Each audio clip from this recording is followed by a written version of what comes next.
Is So it is. God damn. How was everyone's weekend? Bootyful. Wasn't it nice? Bootyful? Yeah. Some black girls for you? Oh, yeah. A lot of It went black over the weekend. Bootyful. Bootyful. That'll be the day. You should go one time. You think? Why not? I don't know. I'm afraid. Why the hell not? I'm afraid. I'm afraid of people that aren't like me. I don't like having them around. Straight? Jimmy, how was Caroline's? Good? Yeah, very enjoyable. Yeah? It was lovely. Mm-hmm. The tornado warning hurt a little bit last night. Oof. Yeah, but I know. it's like, come on, really. If something does happen, it would be like in one of those Jersey places that are pretty much Pennsylvania. True.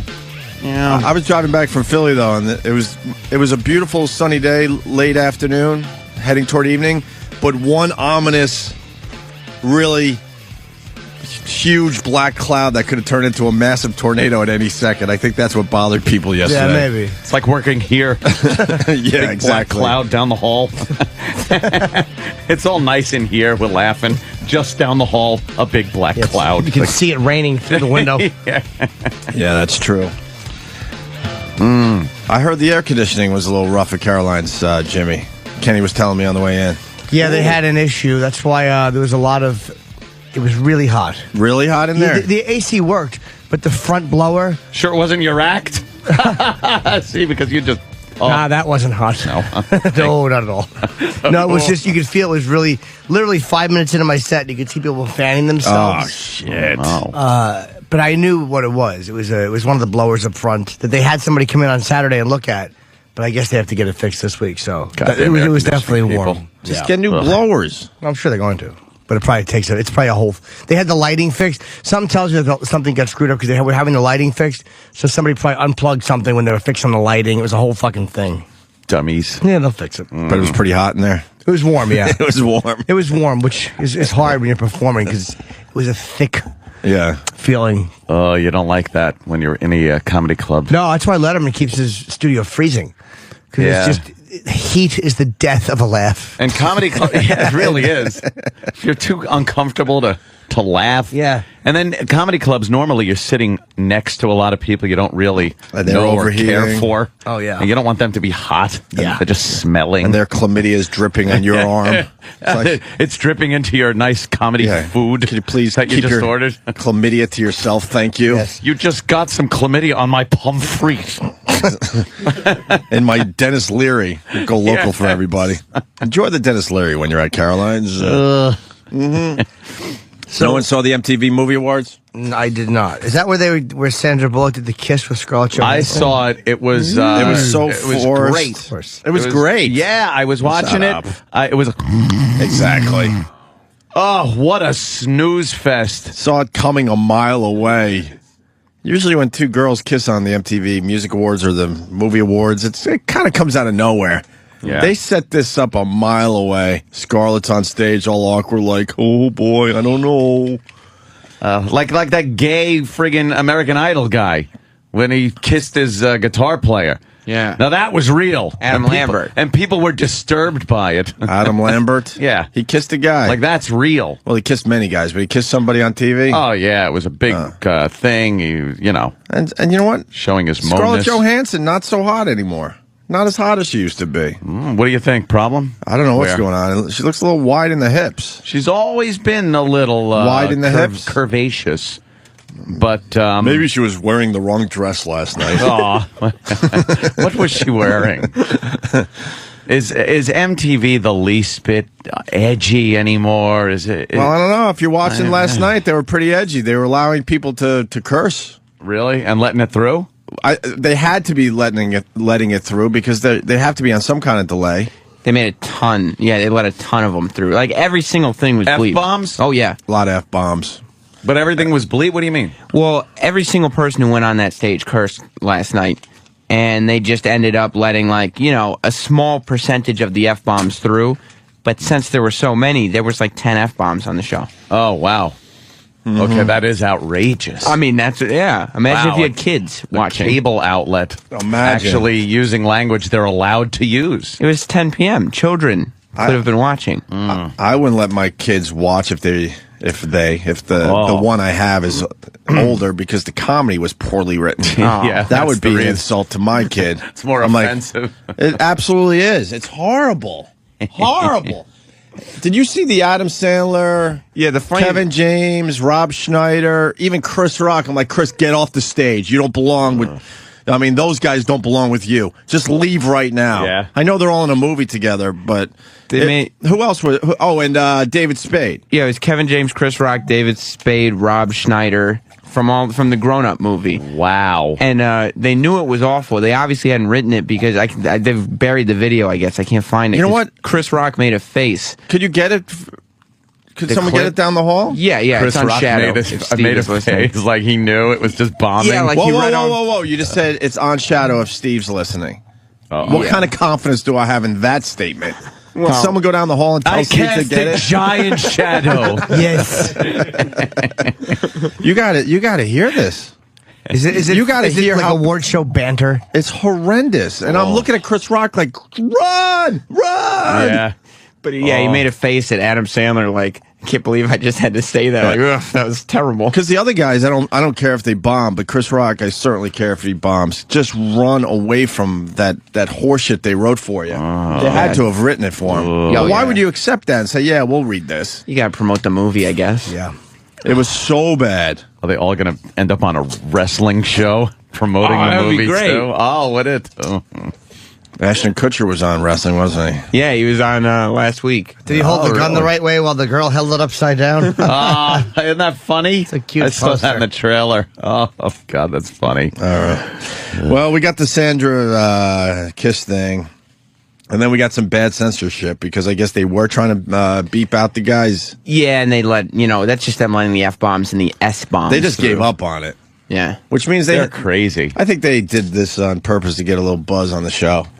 They were a Because the little- show, once again, was very unforgettable. Well, the movie awards are usually taped and then aired. And this was, Or forgettable. I think the first, and forgettable. Oh, unmemorable, right. Unmemorable, right. Forgettable. Very forgettable, yes. It sucked ass. It did suck ass. I watched for about an hour in between some NBA action and some Stanley Cup action. I watched start to finish, including the pre-show.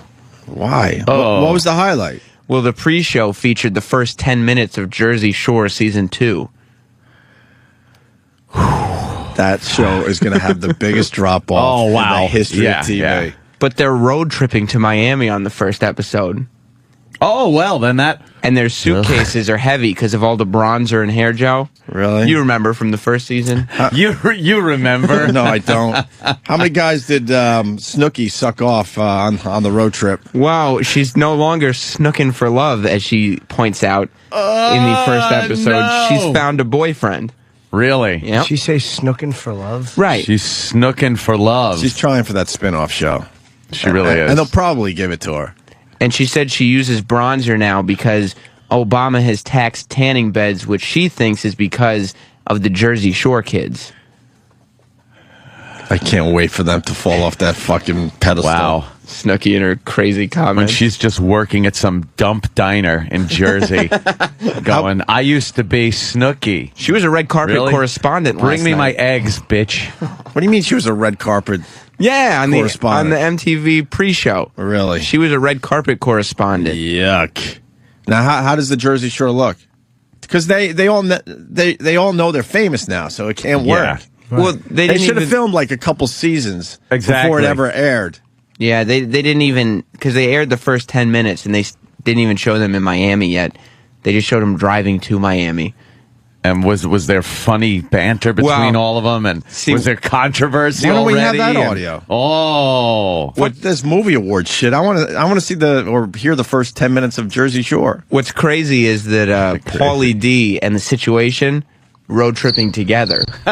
Oh. Wait, I couldn't hear you. There were crickets cricketing. Paulie D and The Situation. Why didn't Paulie D get himself a trainer in between the What do two you mean? seasons? Oh, shit. He's hanging out with those fucking assholes that are all roided up, or it looks like anyway. And then you got Paulie D, as soft as could be.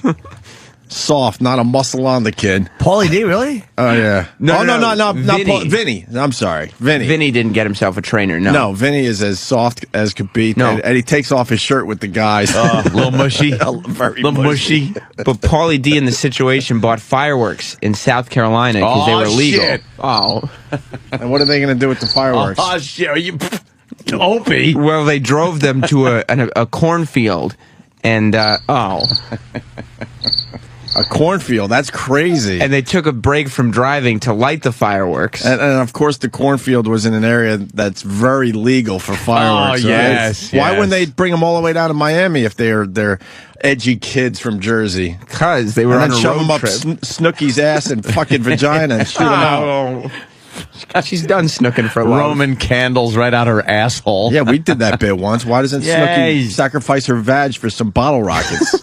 Now, then I would watch. You didn't let me finish the On the hijinks. next episode of Jersey Shore, Snooki fires bottle rockets from her pussy. See, that'd get people watching. See, while they were lighting the fireworks, their Escalade, it got stuck in the mud. Yeah. So they had to call AAA. Uh-huh. And then the AAA tow truck, that got stuck in the mud while it was trying to... Then they had to call another tow truck, and that got the car out. What did they do with the fireworks? They just shot them in a They field? let them off. What does that do? It makes big popping noises and lights up the sky. Everyone knows you fire them at your neighbor and stuff. Oh, no. It was a Or at big... least on a beach while you're having a It's not bonfire. outrageous to fire off legal fireworks in a field. It was abandoned. There was nobody within miles. Of course, except production people and safety people, and probably the fire department was off camera. How many people do you think it went, oh, that went really well? That went well, No, guys. that was good, All right, guys. get back in Did your you see car that? and continue your, quote, road trip to Do you think they Miami. prefer take 4 to take 1? Yeah, well, let's do one more for safety. Yeah. That's what they did on the movie awards? They showed the first 10 minutes? On the preview show. On the preview The show. red carpet show. The red carpet show. Yes. Wow. I mean, and that was kind of the highlight of the red carpet show. See, I try to watch just for the show's sake, Yeah. our show, and I was bored to tears, man. Kevin from Connecticut has it right. Jersey Boar. Jersey That's what Boar. the show is going to be titled this season. Snooki, Jersey Boar. Snooki and JWoww did meet a crazy Southern guy in a bar. Oh. So they put him in a bar atmosphere. Well, Snooki and JWoww, they wanted to go to a bar on their road trip, but they went into the bar and there was nobody there. Oh no. No. They're used to like crowded bars where Exactly. where guys punch them in the face real hard Yes. for being dumb cunts. Yeah, Snooki got a hat removal. That's right. Yeah. She was wearing a cowboy hat that said Snooki. Oh. No, she wasn't. They were in the South. So, And How did contrived is all of this bullshit? do you think it's... Oh, it's all, every bit is calculated. Oh. The first season, you know, obviously any reality show now is going to Hey, have that man. calculated thing, but now it's just all bullshit. The first season, I was a huge fan. I'm not going to lie to you. But that's where it ended. I'm like, this show will never take off. Because you're peering in after on here. these Jersey douchebags. Before they're famous. Now Yeah. they all know they're really, really famous. Ronnie and Sammy Sweethearts broke up. Oh. Oh, really? Wow, I thought that one was going to last. Yeah, sometime in between season 1 and 2, they decided to end their relationship. A rock and a dummy going out. Really surprised that didn't work out. Angelina, the self-professed Kim Kardashian of Staten Island, is back for season 2. Self-confessed. Yeah, because she saw how famous everyone else got. She walked off the first season. No, because the situation and Paulie D, they called her and invited her down. Wow. So they brought someone back from a previous season? 'Cause she you was never in- see that on reality shows. She was invited by the castmates, not invited by producers of the Oh, show. of course not. Castmates. Castmate said, hey, we want her on board. And so it's like when she gets down there and JWoww and Snooki go, who invited her? She's going to say Paulie D in the situation. That- oh, boy. Wait for that explode. That- I haven't seen it yet, but I'm That's going assuming to make some waves. Holy shit. that's got to be one of the Exactly. big conflicts. This is the biggest show in America. Shit. All right, how did the 10-minute preview end? that was the fireworks thing. That was kind of the That and was Angelina. the big cliffhanger? It was the fireworks and then Angelina. And that was kind of, all right, there's the first 10 minutes. The movie awards starts now. The MTV Movie Awards. They teased the first 10 minutes of the Jersey Shore throughout the hour of the red carpet show. Then the last 10 minutes of the red carpet show was that. Wow. Then the movie awards started. What about meeting the Southern guy? Well, he was weird, and so they left the bar. He offered them shots. Why? But They didn't really. Wouldn't the bit be to hang out with the weird Southern guy Yeah. and get Yeah. some good footage? They hung out with him for a little bit, and they asked him to get this fist pump. He's from the South. He doesn't know how to fist What does pump. he know about a fist Oh, he pump? wanted a fist. What? JWoww? Oh, no. Right in the poop chute. Snooki. It's a dance. The fist pump. But he looked silly doing it, and they didn't know He how to did hand- it? Yeah. Of course he Yeah. did. That's crazy. You think JWoww could take a fist in her hiney? Yeah, I would think she probably could, maybe has. I Maybe wish that has. segment would have ended like Texas Chainsaw Massacre, where they go back out to their vehicle and the sheriff pulls them over and they just get chopped up by some lunatic. Holy shit. There was one outrageous moment on the red carpet show with the Jersey Shore cast. All right, Okay, what happened? What happened? What happened? Well, Snooki was interviewing the castmates, Yeah. and Snooki goes to JWoww. Your boobs look really good tonight. Where'd you get them? Oh, well, I was. Felt like Where'd a you laugh get 'em? tracker. Because she has The dumpster outside Sloan Kettering. at least they would have got a laugh. That would have been the only laugh on that dumb show last night. Did you laugh once, Sam? I know the MTV Movie Awards is more a show for your genre than our or your demographic than our demographic. Did you laugh at all? Aziz did okay. Aziz Ansari was the host. He's a lot funnier than what he was doing on that stage last night. Yeah, he is. I mean, I thought he seemed a little watered down, and he didn't seem like he did a lot of the writing himself. Whereas when Russell Brand hosted, he seemed to make it more his own. Aziz was more kind of... Did he purposely introduce Russell Brand as Russell Bland? I don't know. I noticed that. I was talking to Jess about that. Oh, He said, boy. He goes- Russell Bland. He goes, ladies and gentlemen, Russell Bland. Wow, that's implying he's dull. Russell Brand was another one that was giving the teleprompter nothing, as if, like, they weren't his jokes. Like, he was reading off these jokes that were terrible and just, ugh. Yeah, no one wants to fess Brushing them up off. to So, yeah, but if you're, then why don't you just go, look, I'm not reading that crap, You'd think so. and make a moment. Well, they Yeah. know the jokes beforehand too, so you're not Yeah. seeing them for the first time at the Right. show. Like you've gone through rehearsals. Yeah. you've- But what, I mean, to just read it like, look, this isn't my thing, that's stupid too, I'm thinking, right? Yeah, I mean, it makes you look bad. Most people don't know the Certainly teleprompter does. thing. All right. We got some clips. Sandra Bullock clears up some rumors. The Jesse James thing, I guess. What rumors are there? Well, she didn't actually, No, I know. address. See, that's what she said. Look, I'm here to clear up some rumors. So you're like, oh my God, she's going to talk about the big sex scandal. Right. Oh my God. And then she did a little twist on that, Aunt. Showing a lot of leg. You know, I She know had a short little dress. she's got some solid legs. She looked all right last night. She was going out like, I'm you know not a- something? I'm not a I'm big- still here, motherfuckers. Yeah. I'm not a big fan of hers, but she looked all right last night. And Scarlett Johansson a little wide in the hips. There's nothing I wrong thought with I'd take this moment to clear up a couple things, just to clarify some things. So I brought them here, so if you don't mind, just a few. Number one, I am not dead. Number two, everybody has cellulite, not just me. Paparazzi need more flattering lenses. Whoever established the high road and how high it was going to be should be fired.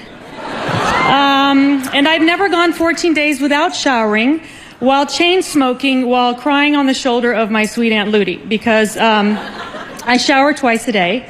I don't smoke, and sweet Aunt Ludi died a year ago, though I know she's really happy just to have been mentioned.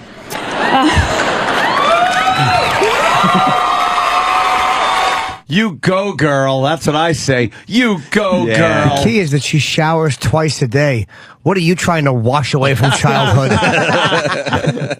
Or And, maybe there's an aroma that she can't quite get rid of. Yes. One showering doesn't work. Yes. Yeah. Horrible, right? Horrible. You go, Sandra. Oh, they loved it. Did you hear all go. the loved women it. going, woo? with every punchline. Yes. She's back at it. Because forget about that, Jesse James. You're too good for him. Did Steve get that clip yet? It's been 20 minutes. Steve's in a bit of a panic today because Why? there's not that many people back there. What's the thing today? Well, today's thing is a couple guys are sick, so Steve is a bit panicked about Oh, Jesus. covering. Oh, boy. Well, he is casually walking down the hall. Yes, here I come. I guess that means I'm scrolling. I guess that means he has confidence in us just being live. Travis and me are somehow managing. Steve is slightly panicked. Sam, Steve is saying you're slightly panicked today because we're down a lot of staff members. Is that true? You mean? Are you in a Sam is massive? saying- Are you in a massive panic? Not at all. Sam says that him and Travis are doing just fine. Sam likes to exaggerate and Sam? exacerbate. Do you have an example of him panicking? Well, I mean, we could also discuss between Travis and myself. I just like to have 8. See, exacerbate. Which means in my mouth someone will masturbate. Sorry. How many times was there a request for? Do you need help getting this? Do you need help getting that? There's we're understaffed. I'm being communicative. No, I know you're not doing a bad thing, but No, I was just keeping the lines of communication open. it was a little panicky, a little over. I the top. disagree. That's Sam's view of it, but I'm fine. Closed lines of communication pave the road to isolation. I guess that's true. Thank you, Jim. A Jimspiration. Yeah. You know, there A Jimspirational moment. there's dopes on Twitter that are mad at me because I love Jimspirations and I hate Chip. You don't hate Chip, though. I absolutely hate Chip. You love Chip but more than you know. But they don't understand, like, how could you like Jimspirations and not Chip? Yeah, I'd like to know the same thing. Oh, both of them could go to hell.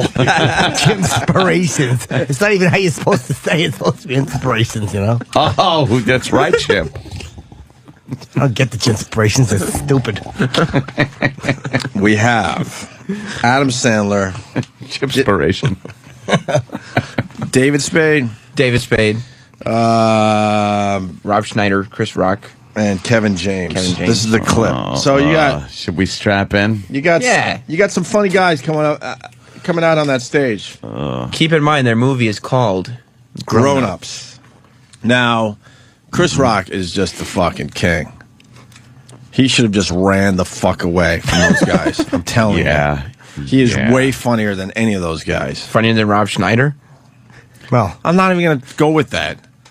I Wait, think, Rob Schneider was up there too? Yeah. Yeah, he's one of the. Oh, okay, that's a problem. All right, that's a problem. Well, because he it's, is a grown up. it's Adam Sandler's, pal. All right, So he has to right, put him in all his right. movies. Yes, he does. Rob Schneider sucks. Rob Schneider is a stapler. Rob Schneider was an animal. Then he was a woman. And now Rob Schneider is a stapler. And he's about to find out that being a stapler is harder than it looks. Rob Schneider is the stapler. Rated PG-13. I love that one. Boy, did they nail it right on is the that head. Family Guy? No, it's a South South Park. Park, Rob Schneider is a stapler. He stinks on ice. Done a few duds. Oh, God. Well, the guys come out to, I don't know, promote Grown Up or the Grown Ups. Grown up. Yeah. What's this? And to briefly, give what's out this an movie about? award. I Sure. I Star-studded, dude. Star-studded. It certainly is. I think star-studded. Colin's in it. It's got to be good. What? Colin Quinn is. Yes, Colin supposedly is a pretty good partner. Really? Yeah. Oh, now I can't bash them. Colin's Now, hysterical. Colin Quinn is funnier than just about all those guys on the stage. He is. His tweets were great. All his birthday wishes from Chip. I would say Colin is funnier than Rob Schneider, David Spade, absolutely, and Kevin James, absolutely. And then Adam Sandler, there's an argument there, and Chris Rock is just the fucking king. Oh, you got the trailer for it? You want to see the wanna see trailer? the Yeah, trailer we for should Grown probably Ups? see the All right. trailer. The Grown Ups. When does this come out? This June weekend? 25th. Oh, a couple more End of the weeks. month. All right. Here it is, the trailer. In 1978, They were the best of friends. Everybody say championship. Now they're getting back together for the first time in over 30 years. Remember the guy I always tell you about, Rob? Of course. Oh, and this must be your mother. My wife. I'm sorry. I'm not. See, it's a very older woman, Rob Schneider. Oh, grody. Married a From much older Columbia woman. Pictures, they're meeting each other's families. Look at this. Wow. Ooh, a porch swing. I know what I'm doing this weekend. Learning about their kids. Mommy, I want the milk. That's funny. Give you a little something. Your son is so cute. How old is he? 48 months. That's 4. Yeah. And showing them Breastfeeding how it's at done. 4 years old. it. No That was more the video joke. games. No more cell phones from now on. Stay outside and play. What are we supposed to do? You see a rope in a lake and that doesn't make you want to go nuts? Class is in session. Kevin James on the rope. Too high! This is a mistake! Let go! I can't let go! I'm just He hit the tree and fell. Adam Sandler, Kevin James, Chris Rock, David Spade, Rob Schneider, and Salma Hayek. What do you want to do today? Anything. What was your favorite thing to do when you were 12? Ooh. Oh, I can't do that. Jerk off. Are you making a sissy? You know they put a chemical in the pool that turns urine blue. No. It's an old wives' tale, sweetie. Oh my God! There's blue around all of them. Everyone's peeing in the pool. See, all the grown-ups are peeing in the pool, and the kids are outraged. Those guys. Grody, by the way. Anybody have a comment? I can't. Even So what's the movie about? They're there in that town to testify. There's been a murder rape in that order. And they were all a witness to it. And Liam Neeson has murder raped a woman. She criticized his wig dye. It's soy sauce hairdo. Yes. She actually she dipped her California roll in his hair. Oh my God! Wow, it'll make a shitload of money. So what do we know? But that's some horrible I'm comedy sure. right there. Yeah. So the stars of the Grown Ups were on the MTV Movie Awards, and they did this piece of comedy, which is just amazing, Anthony. Absolutely amazing. Gotta be. In our new movie, Grown Ups, the 5 of us actually play Grown Ups. It was the greatest acting challenge of our lives. To prepare for our roles, we lived amongst the grown-ups. We dressed like them and learned to speak their language using big words like mortgage and fertilizer. We had to learn to walk like the grown-ups. We forced ourselves to gain 80 pounds in our asses, like the grown-ups in North and South Dakota. We hired a team of doctors to inject our bodies with arthritis and constantly had to fight our natural urges to pee in our beds and play with our Spider-Man dolls. And these guys didn't, but I actually had to force myself to date grown-up women. Some as old as 24. I just thank God the movie is over and coming out so we can go back to playing Xbox and sucking on our mother's milk bottles.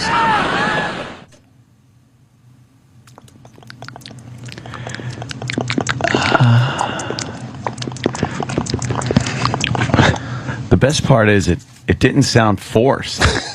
Yeah. They all delivered their lines impeccably and very naturally. Holy I definitely sounded a little forced.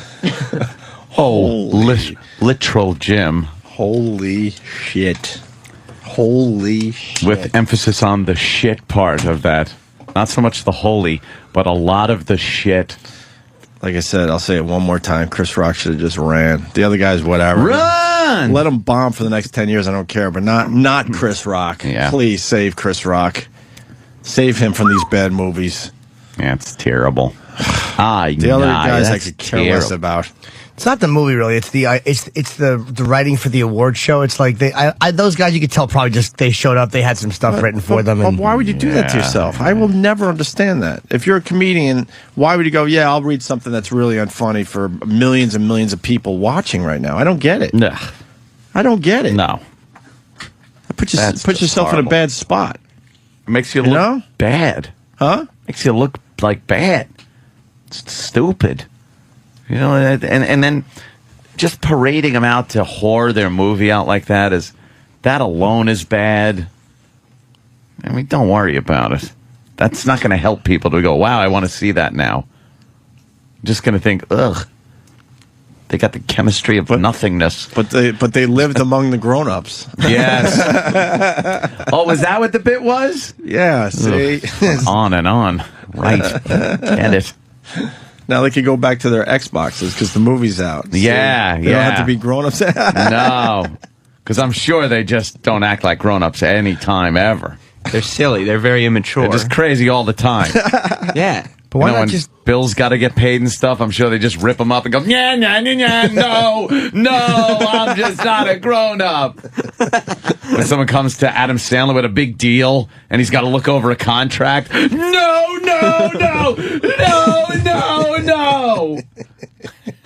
I don't think that happens. No. Oh, wow. I think he's a grown-up. they should have done a masturbation joke instead of the mother's milk bottles. Milk bottles. Yeah. It's like that audience is fine with that. They're not 3-year-olds. Don't worry about it. MTV their audience can handle it. Jersey Shore's the big trailer was a girl getting punched in the face, which made the show a hit. The good old days. They can handle it. Right. Yeah.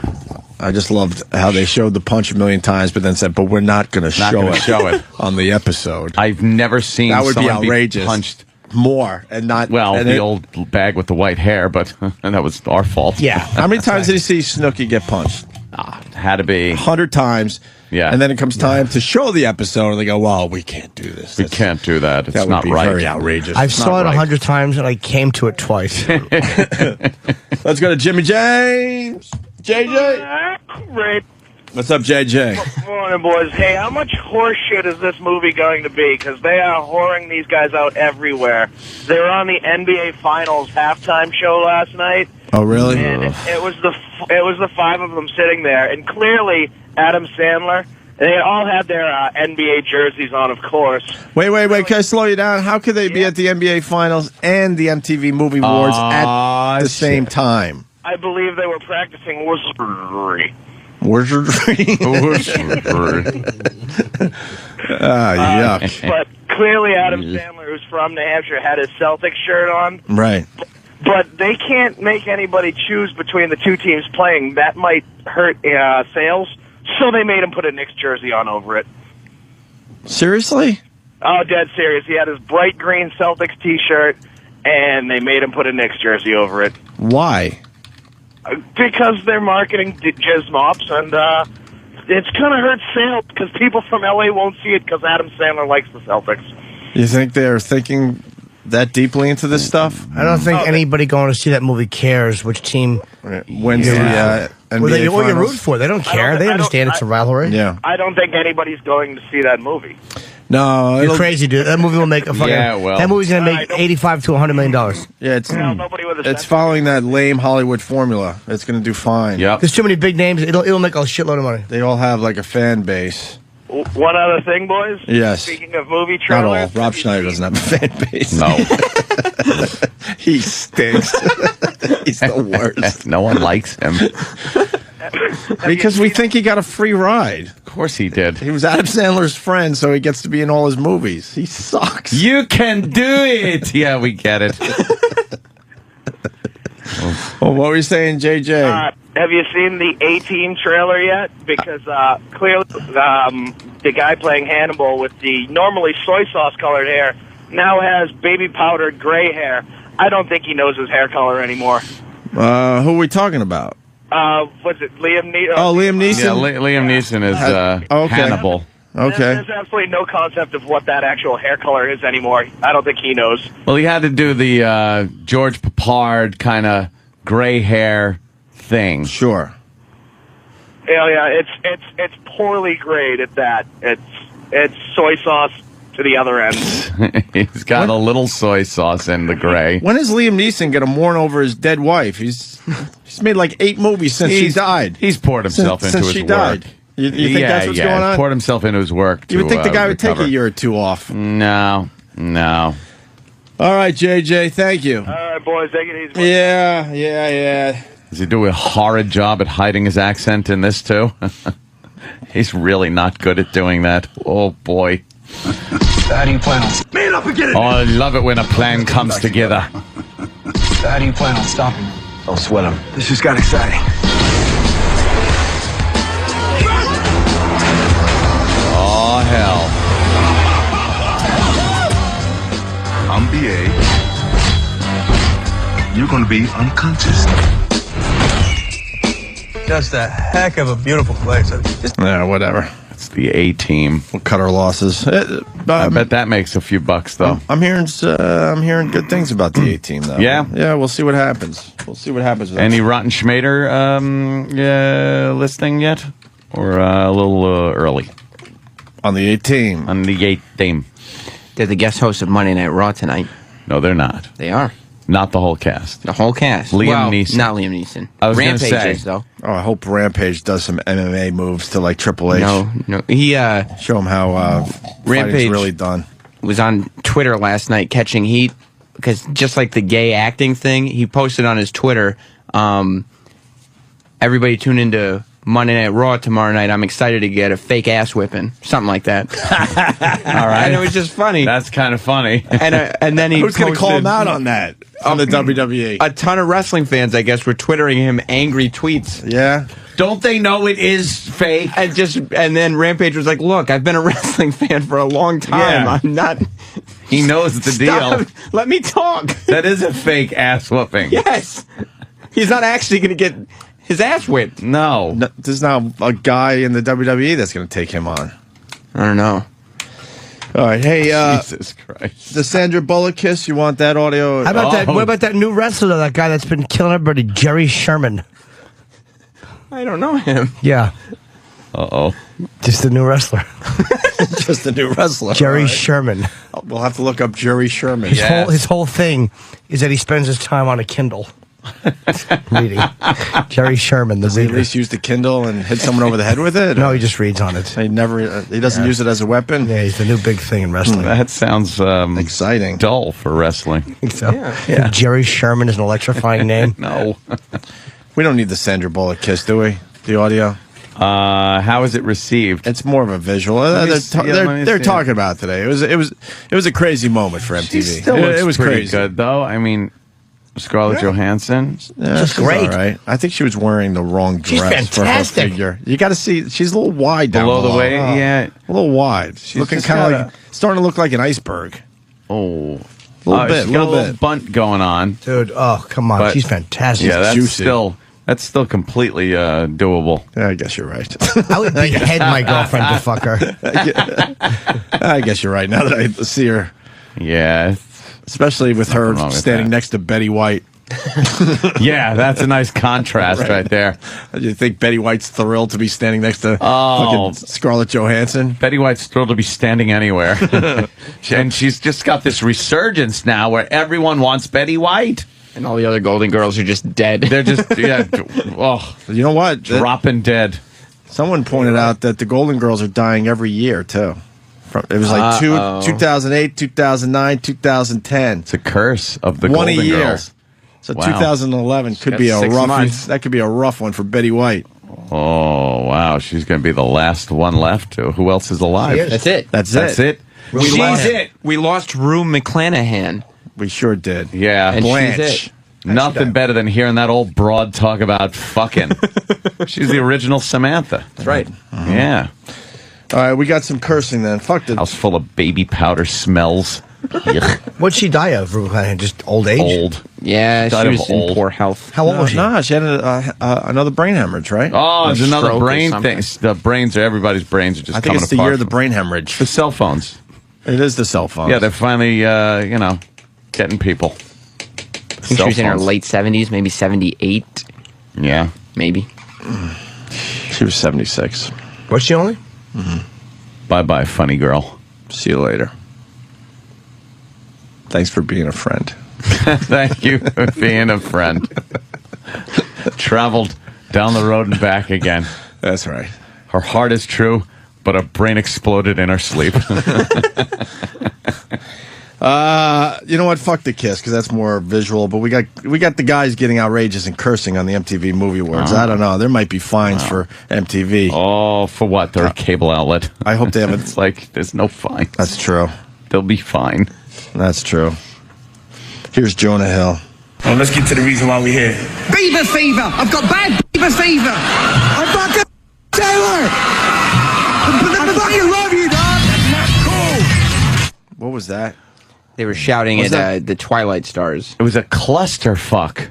Yeah, they just kind of gave up on the teleprompter, and Russell Brand and Jonah Hill just started yelling at the Twilight Stars and Justin Bieber. That they have Bieber fever. Yeah. But where was the... where was the curse?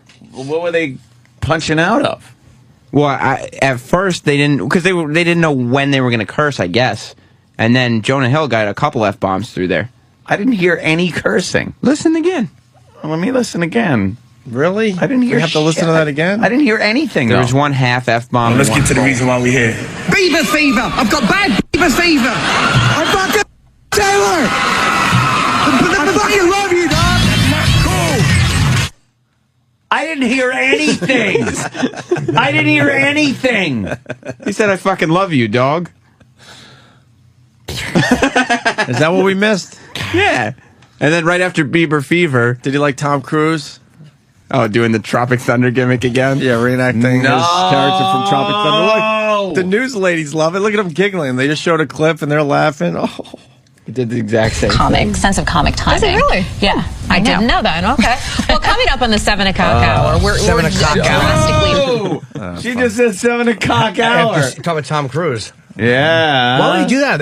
I don't know why, unless he's doing something with that character. Why would he do that? Because it got like... See, they decided he would produce the movie awards, so he was watching closely. And one of the skits didn't work well, so he had to come on stage and he decided to do his fucking rap dance for everybody. That was very, very funny in Tropic Thunder. God, not so much last night. Why did they try to reprise? And then they had J-Lo come out and dance with him. Yeah, and he was dancing to the exact same song as he did in Tropic Thunder. It was literally... I don't know what that was. Get back? I don't know what that was. I can't even they try to recreate these moments that like they were good and they were talked about when they happened, but you can't just throw them on this stupid award show and have them work. Oh, MTV, you're so hip. All right, Mark Wahlberg decided that he needed to curse a little bit. Marky Mark? Cursing while hanging with Will Ferrell. Literally from the ceiling. Oh, really? It was I missed this one. It was a crazy moment. Ava Mendes, The Rock, and Sam Jackson. Oh, Sam Jackson. Yes, we're out there. You mean Samuel L. Jackson? I mean, you don't know him well enough to call him Sam. I feel like That's Samuel L. Jackson. You're not Johnny Carson. Yeah, Samuel L. Jackson. Yeah. Oh, jeez, that's not nice. Although what did they do? Great actor. They were Great presenting actor. an award, and I guess Will Ferrell and Mark Wahlberg must have some kind of buddy cop movie coming out. Because they came out with cop badges and guns, and they were hanging from the ceiling. How are they hanging from the ceiling? Because they were supposed to, I guess, be lowered down from the ceiling, but they're ripping me off. Yes, that is the fart man gimmick. But they got stuck. Of course, I got stuck too, and then I fell down. If you remember from the movie Private Parts, right? Fart man, just ripping me off. And so Marky Mark was upset that they were stuck, and it had been Will Ferrell's harebrained scheme. Was it real upset or fake upset? And what a surprise that Will Ferrell would be stuck as they're lowering him from the ceiling. What else are you going to do with that bit? Well, it was real upset, and you could tell because Marky Mark was pointing his fake gun at people because he was upset. And were people scared because it might be a real gun? Would have been great if it was. Oh, if they had like a fucking Brandon Lee moment. Some teenager was fucking shot in the temple. Joke gone awry. Then we would be talking about the movie awards today. And Samuel L. Jackson, did he say motherfucker? Yeah, but he got bleeped out. Marky Mark got a couple F-bombs in, but not Sam Jackson. See? Sam Jackson is known for saying motherfucker. He said it, but they bleeped the whole thing out. I think motherfucker is even rougher for MTV, for cable TV. I think they could accept a few fucks, but not a motherfucker. Not a motherfucker. That's probably where their line's at. Your clothes, motherfucker. Or they're keeping the black man down. I think that's more what it is. Letting the white man That's what it curse, is. but not the black man. They did a whole dance number with Tom Cruise. That's with what I like just dance, said. Dance Oh, yeah, Where he came out were live you? and did it. I was listening to the other thing. But that's what the other thing was. I explained this whole fucking thing. Let's see him dancing for a second. I want to see how good it is. And Tropic Thunder, I thought it was hilarious, but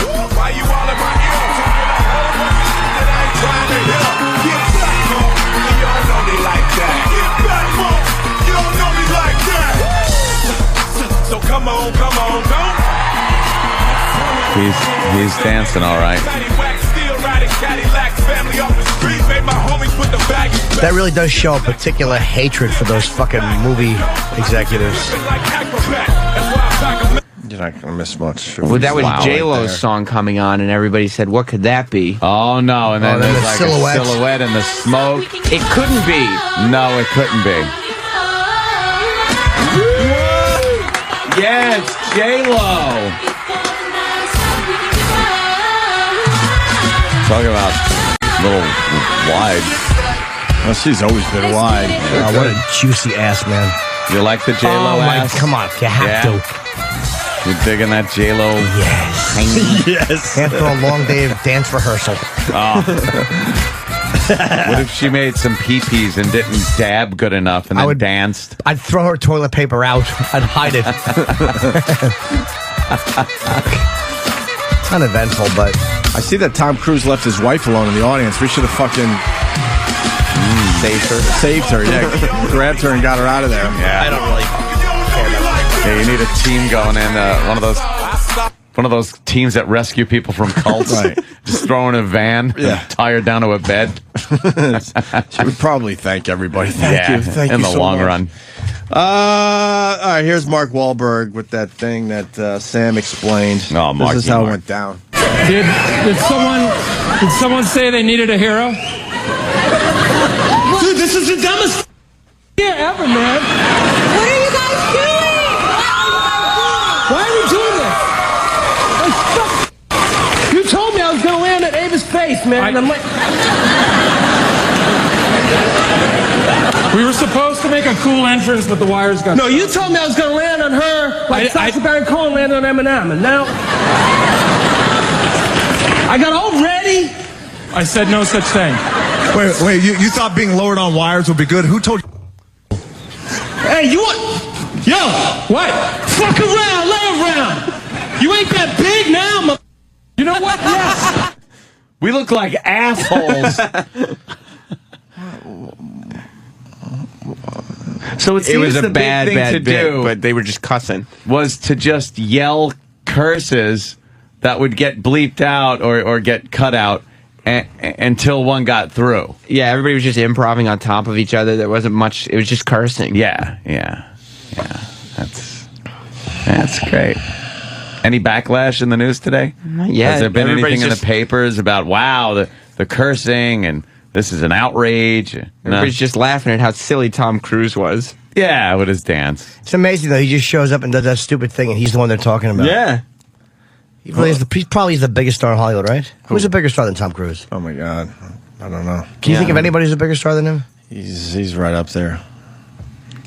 I don't think so. Or, He might be the... it's either him or Sylvester Stallone. Stacy Keach's lip. It's their lip. Thank yes. you, Mars. I appreciate it. Are we done with the Mark Wahlberg? He kept cursing. I mean, you want to hear Mark? You don't need to hear anymore, do you? I really didn't even need to hear what we heard. We'll cut our losses because I don't even know if we can make anything out of this, I don't care Sam. about any of this. It's nonsense to me. Yeah. Bunch of movie stars saying the F-bomb. Gives a shit. That's what it was. That's the Exactly. show. Drop an N-bomb if you want to be shocking. Yeah. Yeah, there you go. And bring Michael Richards out You know to what? Fuck. reprise his act. There you go. Jimmy just summed it all up. Absolutely. Yeah. That's real craziness. All right. That's I'm so glad I missed it. Yeah, I forgot it was on. Then they kept airing throughout the show. They kept airing commercials for their new comedy show that they're developing, and the whole premise is it's a nerd in high school who gets pantsed, and it turns out he's got a giant dick. That's their new show. That's the show. It's called The Hard Times of R.J. Berger, and he gets pantsed. Let me see his picture. I guarantee he's a handsome guy. He's not a real nerd. No, I don't think he is, actually, in this case. How did they pitch that show? Because I'll tell you how. And this is entertainment in general. A lot of them that run it are nerds, and a lot of them are gay. So the idea of a nerd having a huge cock, it represents them in a way. Like, I'm a nerd. That's why critics love like quirky shows about like fucking nerdy, awkward people, because they think it represents them. So that's the nerdy kid. Has Snooki sucked his big cock yet? I'm not sure. That hasn't been confirmed. Why not? You know, in the old days, they would get two like sitcoms to come together to do an episode. Why don't they have Snooki go on that show and suck his dick? It's a great idea. Now, how does the story play out about his big cock? Yeah, on the commercial, they show the nerd, he's getting picked on, and then he gets pantsed in basketball, and everybody goes, ha ha, and then the shot from behind is his ankles, and then his jockstrap gets pulled down. Oh, shit. And everybody goes, oh, and all the girls go, wow. And everybody likes him now, because he's got a big dick. And now they're going to have 8 episodes? The end. Yeah, that's the end of the whole thing. That's the end of this quick bit. Right. But they're making a show out of it. Yeah, it's a new comedy series. So what? What does the show revolve around? Him and his big dick? Him fucking? Right. I mean, he's in high school. I wouldn't think that'd be appropriate. Yeah, exactly. So where does the story go? Well, he's got a big one. Oh, my God. I'm going to see this program. Sounds fantastic. Sounds excellent. Sounds delicious. No wonder there's oil spilling into the Gulf. We're bored shitless in this country. They could fix it, but we need some real distractions. entertainment. So they're like, you know what? Let the fucking oil spill for the whole summer. Yeah. Because there's nothing to watch on TV. They'll watch this at least. What the fuck? Someone's saying the show is absolutely hilarious. I didn't see it. Let's go to Nathan in Chicago. Nathan and your fucking Blackhawks. 1 game away from the Stanley Cup. Oh. One more to go. One more to go. Looked good last night. 7-4 final. What do you got, Nathan? Actually, that show, I didn't think it was going to be funny at all. I've got kind of a picky sense of humor. I mean, I listen to your guys' show, so that should kind of put it out Does there. nothing, sir. Continue.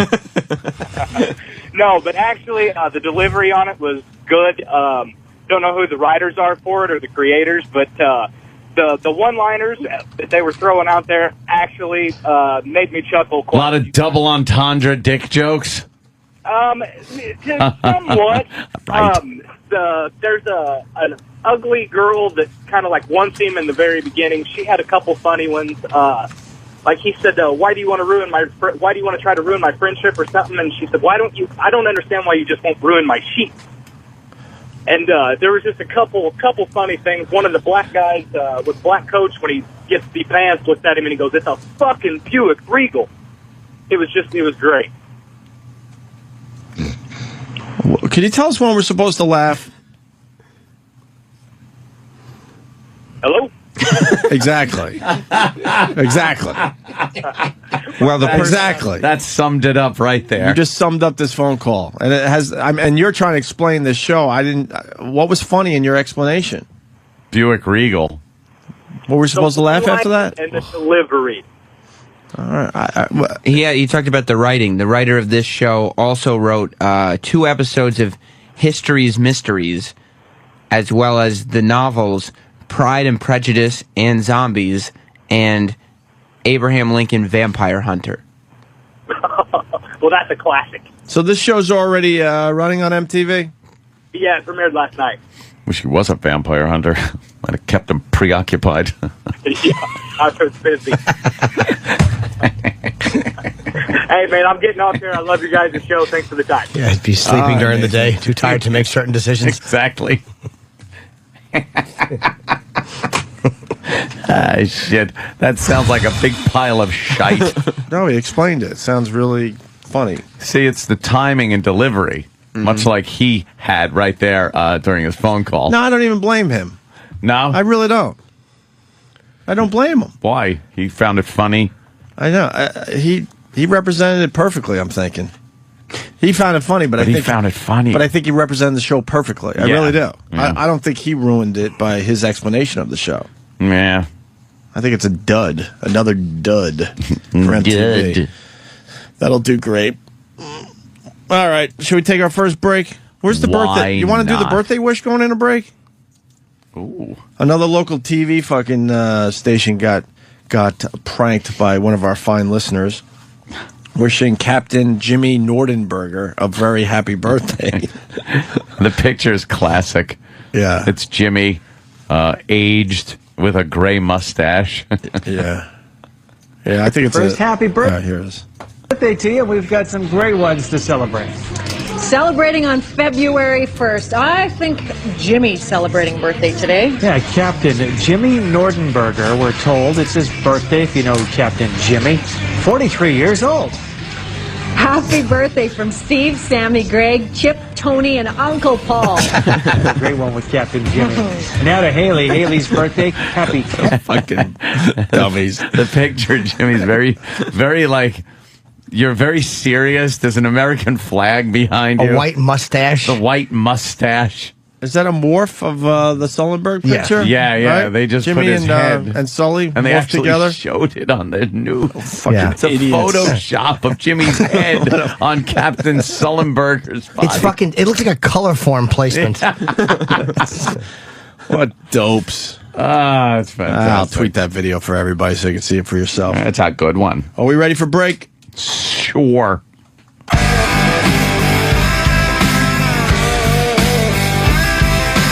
Black Crowes, nice. Opie and Anthony, good morning. What else is going on out there? Anyone? Had a great day of blasting off high caliber weapon yesterday. Oh, you shot the 50 cal? Yes. Oh my God. How did that go? It was unlike any range experience I've ever had. This thing packs quite the punch. You hit anybody going down a slide at Splish Splash? I know, right? That's out there. It is, right? I probably could have changed the trajectory a bit and landed a few in there. They got enough room out there for a 50 cal? Yeah, they got couple miles? 200, 300 yards. That's all you need? Which is, to just start zeroing in a scope. That's good enough. And although some people, of course, on the Twitter don't think, they think I should have just been able to take it out of the case and just pop friggin' bullseyes on every round, every target. Oh, right. And since I couldn't, I must be some kind of faggot. Do you have to hold it or lay down when you shoot that? It's on a bench kind of a thing. And you got to hold it. It's got a bipod on the front. But you got to hold the back up and, get sure. Yeah, there's a video of it. But, Jesus Christ. Yeah, it's pure insanity. Was everybody staring at that thing when you walked in with it? Yeah. They don't see many of those, do they? No, there was another guy to my right that had a Barrett 50 cal, but he had the bolt action one. So it's a little smaller. That one's the semi-automatic that I have. And, it just really gives a giant kick. It's not so much the kick, though. Like, you would think, wow, that's going to hurt your shoulder. The concussion that comes off of this thing, it makes you feel like you have the flu for 5 seconds. What's that mean? Like, when you have the flu, you're kind of fucked up. You're fuzzy. You're fuzzy. Fuzzy around the edges. And your head feels weird. It also feels like you've been punched in the face. This is a bottle of Gatorade on the table next to me. And watch what happens when I fire the gun. It's the shock wave just pushes that's just the shock wave from the rifle. There's a table on the left. The fucking the Gatorade bottle moved on the next table. They're not even connected the next to tables. table over. And, wow. And it's a shock wave that goes through your whole body and your head, where it feels like you were punched in the face. Like your nose gets that feeling like someone punched you in the nose. I don't know how these guys that do this all day, every day, don't just get their guts shaken apart. How many shots did you do? I fired off I had 80 rounds with me, and I let a few of the other guys shoot a few. So I probably fired 70 rounds out of it. Did they like it? Yeah, they were really digging it. But just laughing. You just start laughing your ass off when you shoot it. And the guys next to me, there were a group of guys that were fans, and they had a 50 cal also. So it was just down at the left end of the range was just boom, boom. And the audio does not do justice to the sound of the 50. It's so goddamn loud. This is not Anthony, by the way. We'll hear Anthony. No, that's somebody else firing down range. It was kind of windy, too. Shoot the bitch.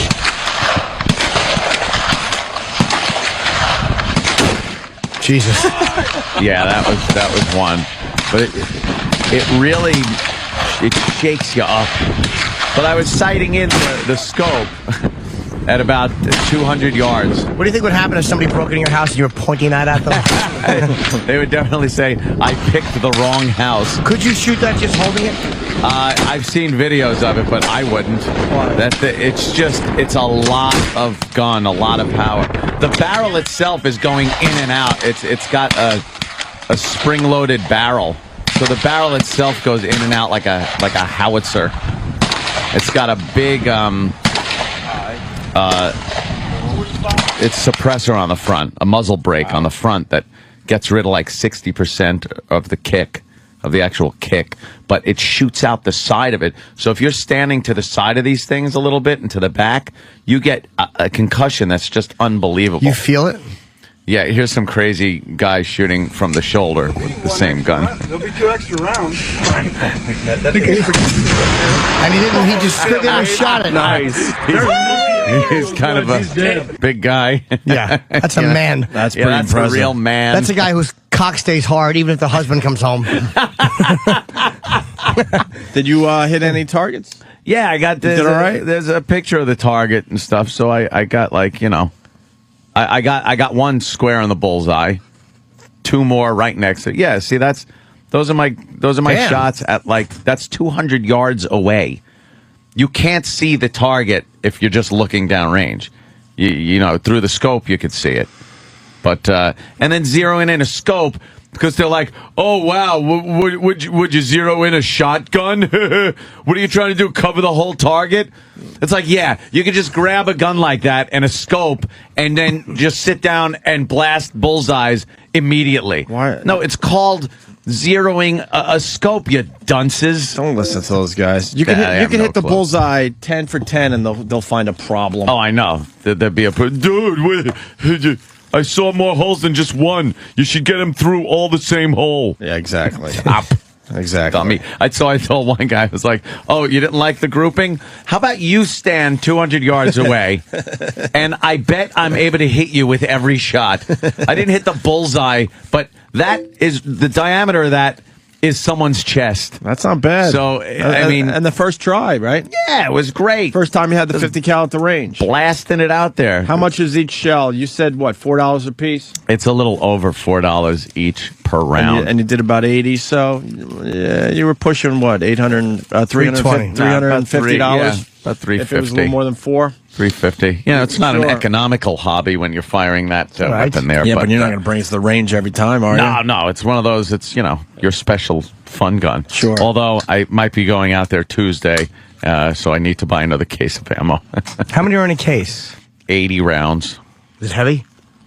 Yeah, they're giant rounds. I mean, it's like nothing you've ever seen go in a gun. We saw the pictures. They're like torpedoes. Yeah, These they're things big. are just giant. Well, 5 inches, right? You put it next to a regular .223 round that they shoot, in combat, and it makes it look silly. I bet a bullet like that would give you a real how do you do. Chip, it would. It really would. I know. But there were a couple of people there that were fans of the show, and I've never actually signed a 50 caliber casing before, and it's harder than a baseball. Yeah, that's great. cool. They'll find that on a body someday. Just lay it down next to somebody with a giant wound. But it was good. It was fucking hot as hell yesterday. Really hot and muggy, but a lot of fun. Very cool. Fired off some rounds. Very nice. Yeah, loud and like I said, it's not even the kick or anything. It's just this this feeling you get. It's a concussion. It's the air being just sucked away from the area that you're in and then pushed back. Where you like feel fucked up for a second. Well, obviously she had to call Lydia. Lydia wants in. Oh, I guess boy. she's the unofficial show therapist. Yeah. Go ahead, Lydia. Oceanside, big boobies, Hey guys. wine breath. Hi. My part-time therapy hasn't been working because the caliber just keeps getting bigger. Yeah, that's right. Bigger. Big fucking rounds. Why? How do you interpret that? Here's my interpretation of it. I have been lucky enough in my life to have a career that can afford me some of the luxuries in life. I enjoy target shooting. This was one of the guns that I really wanted to buy and take down to the range and fire at some targets. It's fun. Yeah, big, exciting. What's more fun, that little bottle rocket that you set off on the 4th of July or a fucking 8-inch mortar? What would be more fun? She'd want an 8-inch mortar. 8-inch mortar is definitely over the fun limit. No, it's not. Everyone loves a big 8-inch mortar. What? When you go to Disney and the Epcot does the fireworks at the end of the night, what do you think they're shooting off? Fucking N-word chasers? More importantly, she thinks there's a limit to fun. There's a fun limit. Explain that, Lydia. I don't think there's a fun limit. I just think that maybe it's time for Anthony to find a summer love so we can get him off the range. I know. I had summer loves. They suck. No. Lydia, could you take a picture of yourself and blow it up to Target size and ship it, overnight it to me? Would you be allowed to do that? Oh, of course. Lydia, do that for the goof. I want to shoot your giant fake tits. Yeah, just a Lydia, chest shot. why the fake tits? Bad body image, Lydia? Is that what it was? Poor body image? Why weren't you just happy with yourself? Why weren't you just happy with yourself as a person? Why did you feel you had to get breast enhancement to make people look at you in a different light instead of just knowing you for who you are? Lydia. I don't feel that's why I had cousins. Oh, why? Why the 50 caliber tits then? I wouldn't call them 50 caliber tits. See, now if I had went double, triple G's, I think I have quite a normal size chest. You know what? Why weren't you just happy with what you had? Yep.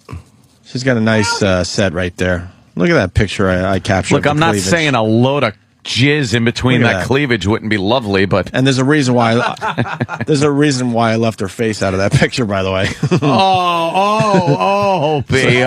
So the viewer could imagine for themselves. No, maybe that wasn't a mean comment. Maybe that was more of a comment that some like brunettes, some like blondes, so they could imagine a blonde-faced beauty on top of those big cans. That's not what you meant. I don't know. A therapist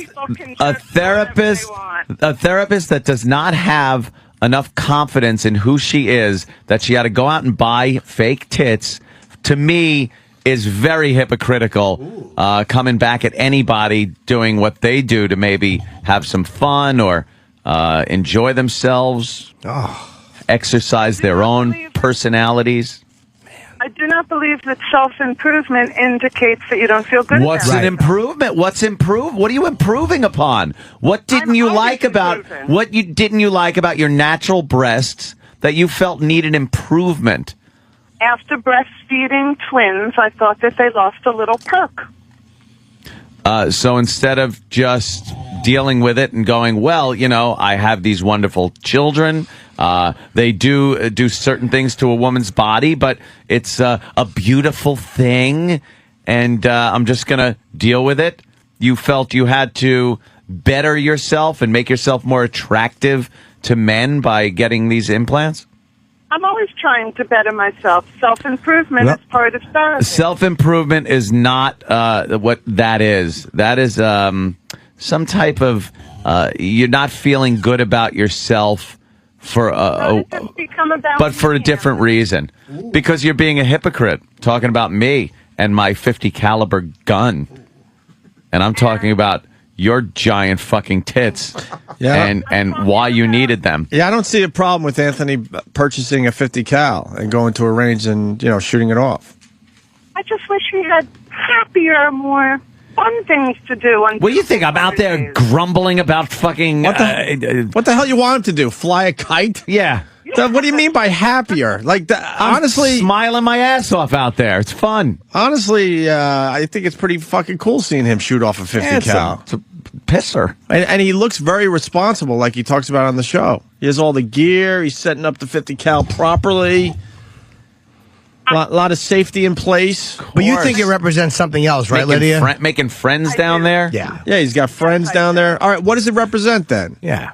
I think that the whole gun thing, larger and larger calibers, is just your need to keep people from hurting you again. Yep.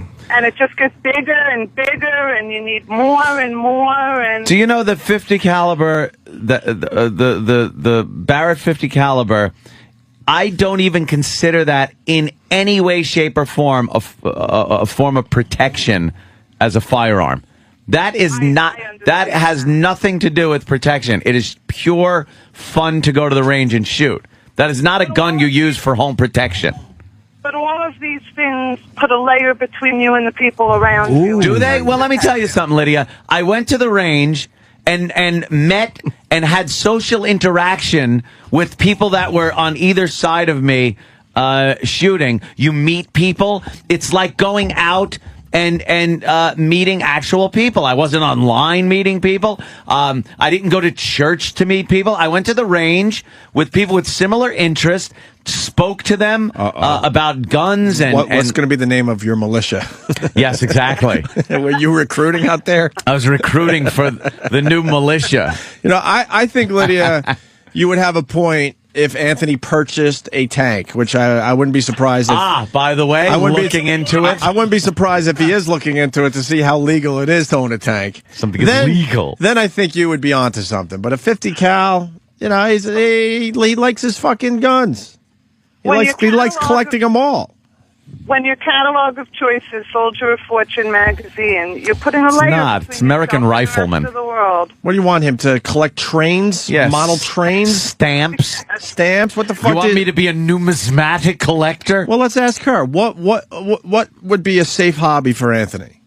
That's a fine hobby. I have no quarrel with his gun hobby. I think it's actually sort of interesting. Mm-hmm. But the caliber keeps getting bigger. It's not like you choose one But it's like anything else. Do you know somebody that is into boating? For the most part, they buy a boat that's maybe 20 feet, 25 feet, something like that. And then after 1 or 2 seasons, they go, you know what? I need a bigger boat. need a 32-footer or something like that. Yeah. It's like anything else. You buy a motorcycle. Of course. And you're like, this is cool. I like this. But you know what? I want a bigger engine. You kind of get used to a certain thing, and you want to step up to the next level. A guy who gives terrible examples. Hey, Lydia, how about this? Say somebody who collects tie clips. You buy one for $37. You have to just keep upping it. Guy who just doesn't get it. It's bad example, guy. Horrendous example. People who collect tin foil balls. You know, it's like a girl that collects tits, right? And she starts off with a shitty floppy A-cups and decides, let me put bigger tits in there. We've seen this a lot, too. Yeah. They don't stop there. They get bigger and bigger implants as they move through life. Lydia's the only one that stopped at wine coolers. Enjoyed a few wine coolers and said, you know, it's not going to get better than this. I'm going to stop right here. And that would be my next example. Lots of people like to have a cocktail, but not everyone has 5 or 6, and then the next week needs 10 or 11. Yeah, but you just described yourself. That's not true. You kind of admitted that you like to do the drinking. Yeah, you like tipping back a few. drink. All right, how many drinks did you have this weekend? Be honest. Probably over the course of the whole weekend, about 10. 10 whats? 10 glasses of wine. Oh, a friend brought champagne over. You're an alky. 10 glasses of wine. That's a lot. I mean, I know a lot of people are doing that during the weekend, but what were you trying to forget, Lydia? 10 glasses of wine during the weekends, that's a lot. How big were the glasses, too? Big gulp cups. To the tippy top, boys. Right to the tippy top. She's got problems. I love her. I know. She's Lydia's worse than all trying of us. so hard She's to worse help. than all of us. And she's a lunatic. She's worse than all of us, probably put together. Dispelling life advice, like fucking vomiting into a bucket with a cold cloth on her head. Yeah, Jimmy has some experience. 10 drinks a weekend's a lot, right? She's a drunk. You're a drunk. She's a drunk. I like Lydia, too. And if you want to be a drunk, then be a drunk. That's fine. But don't try to make believe that's like casual drinking. Because she didn't have 10. She lied a little bit. You always lie less. Okay, if she says 10, then how many was it really, Lydia? I know that rule. I used to do the psychologicals for the NYPD. I know you. Hence, you know it well enough to do it to us. So how many drinks did you really have? 10. I told you the truth. I want Lydia to come out to the range, fire the 50 cal, and watch her tits explode like water balloons. Why don't you take her out to the range? She's a lunatic. Take her out there. Yeah. Why don't you go to the range with Anthony and fire off some fucking guns? I would love to do that. I like guns. Yeah, I have a feeling she carries. Oh, she carries all right. Right in between that. 2 big uns. How big are those titties? What size?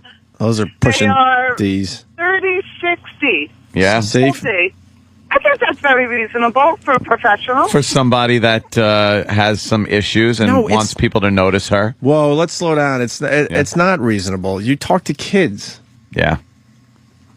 You don't think they're looking at that fucking cleavage? Well, I'm actually a school psychologist. I don't know if they're looking at that You're going cleavage. to see her in the paper Probably. fucking the students. Holy shit. Yeah. This broad goes, Some I don't black know. basketball player in the 15 years old. Be fucking titty Maybe fucking her. that's why my social skills groups are so well attended. But you missed it. Oh, she sorry. goes, this broad goes, I don't know if they're looking at him.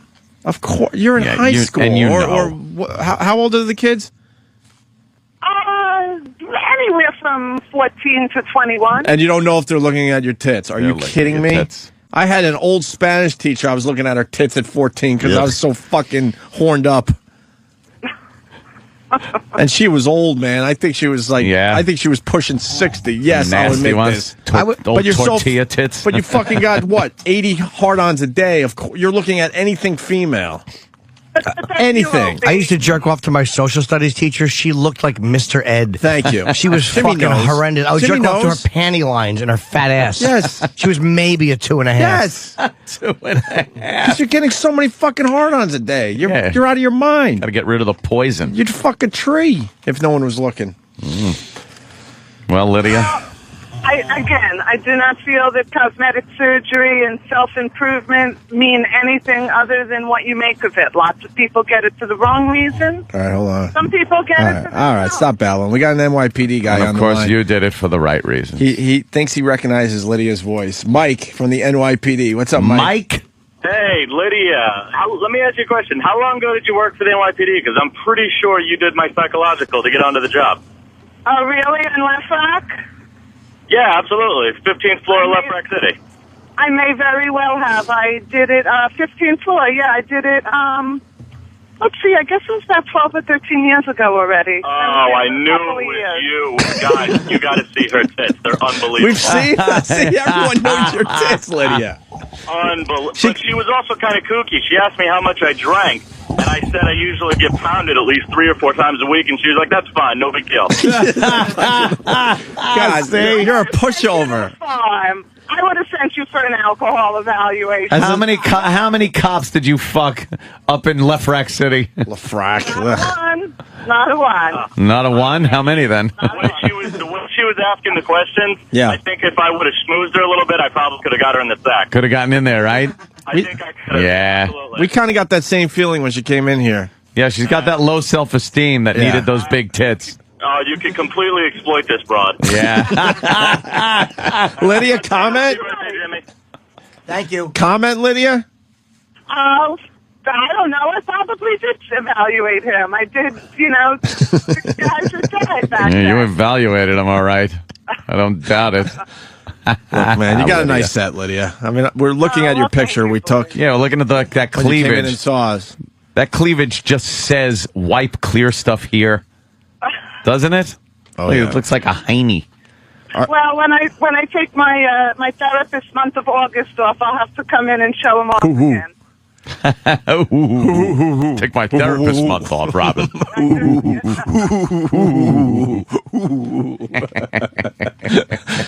Lydia, are you into the titty fuck? Yes, I am. I do. All right. That's good. I don't know why we That's beat what her those up. 10 drinks are for. Get her all ready and willing and able. 10 drinks all at once, please. No? Hey, Jimmy says it's not 10 because he knows how this game works. And even if it was 10, that's a lot. Yeah. For Friday and Saturday? And Sunday. See, that's the most. You drank so you drank either every day. Right. So you drink every day. So you don't even take Sundays off just to kind of get the hangover and taken care of.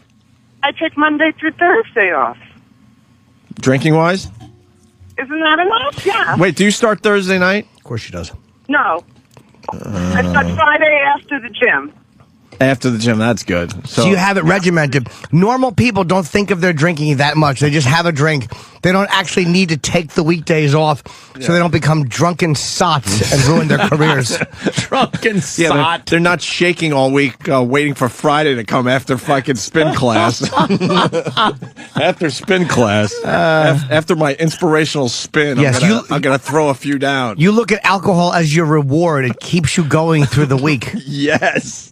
You are a very wise man, Jimmy. There's no doubt of that. Lydia, are you a functioning alcoholic? Most likely. Well, at least you're honest.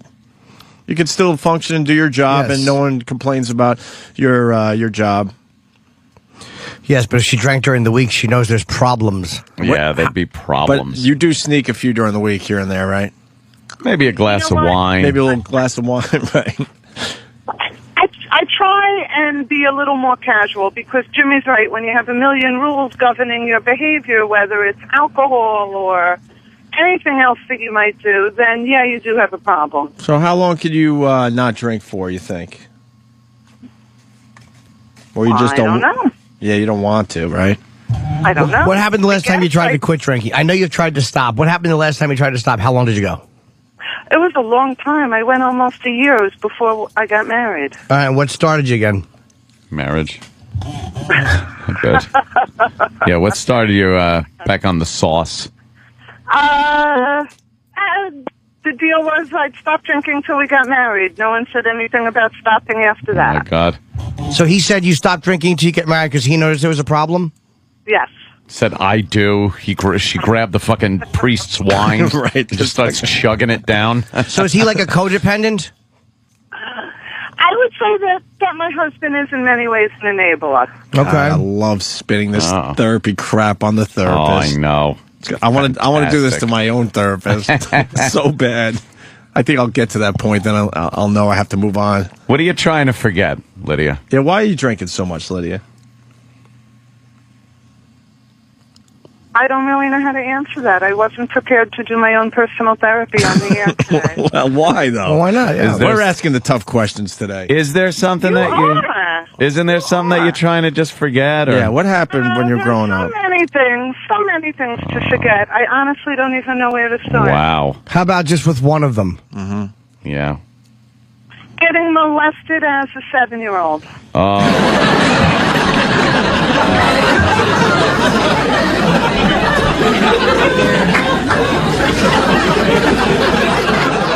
Bitch in the hole! All right, let's. Who did this? A neighborhood guy. A neighborhood guy. How many times did it happen? She was very badly raped, you see. A victim of the modern age. Poor girl. How many times did it happen with the guy in the neighborhood? Yeah. He never actually raped me. He just pressed his genitals against my bikini-clad little girl body. Of all the dramatic things I've ever seen, goodness gracious! Get over it. Oh, that's terrible. Oh, no, that's terrible. That's just awful. You ever suck a guy's cock? Show me how you suck a guy's cock. The last time I'm going to ask you. How old was he? Oh, he was an old guy. And how many times did he do it to you? A lot. Liar, whore, and you know it. You're a liar. It was traumatic. Doesn't that go against therapy? Yes, of course it does. This is a giant cock. So he would He'd rub his but was he excited at the time? Yeah, this is You know, the judge asked the very same question, and no, he wasn't, and that's why he didn't go to jail. Because he didn't have a rod. I didn't excite him. How did he have access to you? Oh, she didn't excite the old man, so now she wants to excite as many guys as possible. Hence the big boobies. And you know what it is? She wanted to be so far away from that little girl that she had to get the big breasts to be more of an adult and more in control. Yep. So, that situation wouldn't happen again. Anthony, You guys are good at this. Of course we are. Yeah. Anthony, another neighbor found Lydia after she was molested. Oh, really? You're going to be okay! Oh, that's just... How did they have access to you? I grew up in a neighborhood where it was a beach community. We all walked around in our suits all day. Jesus. Wow. I'm asking for it like that. Now we need you to come in here so we could just give you a big hug.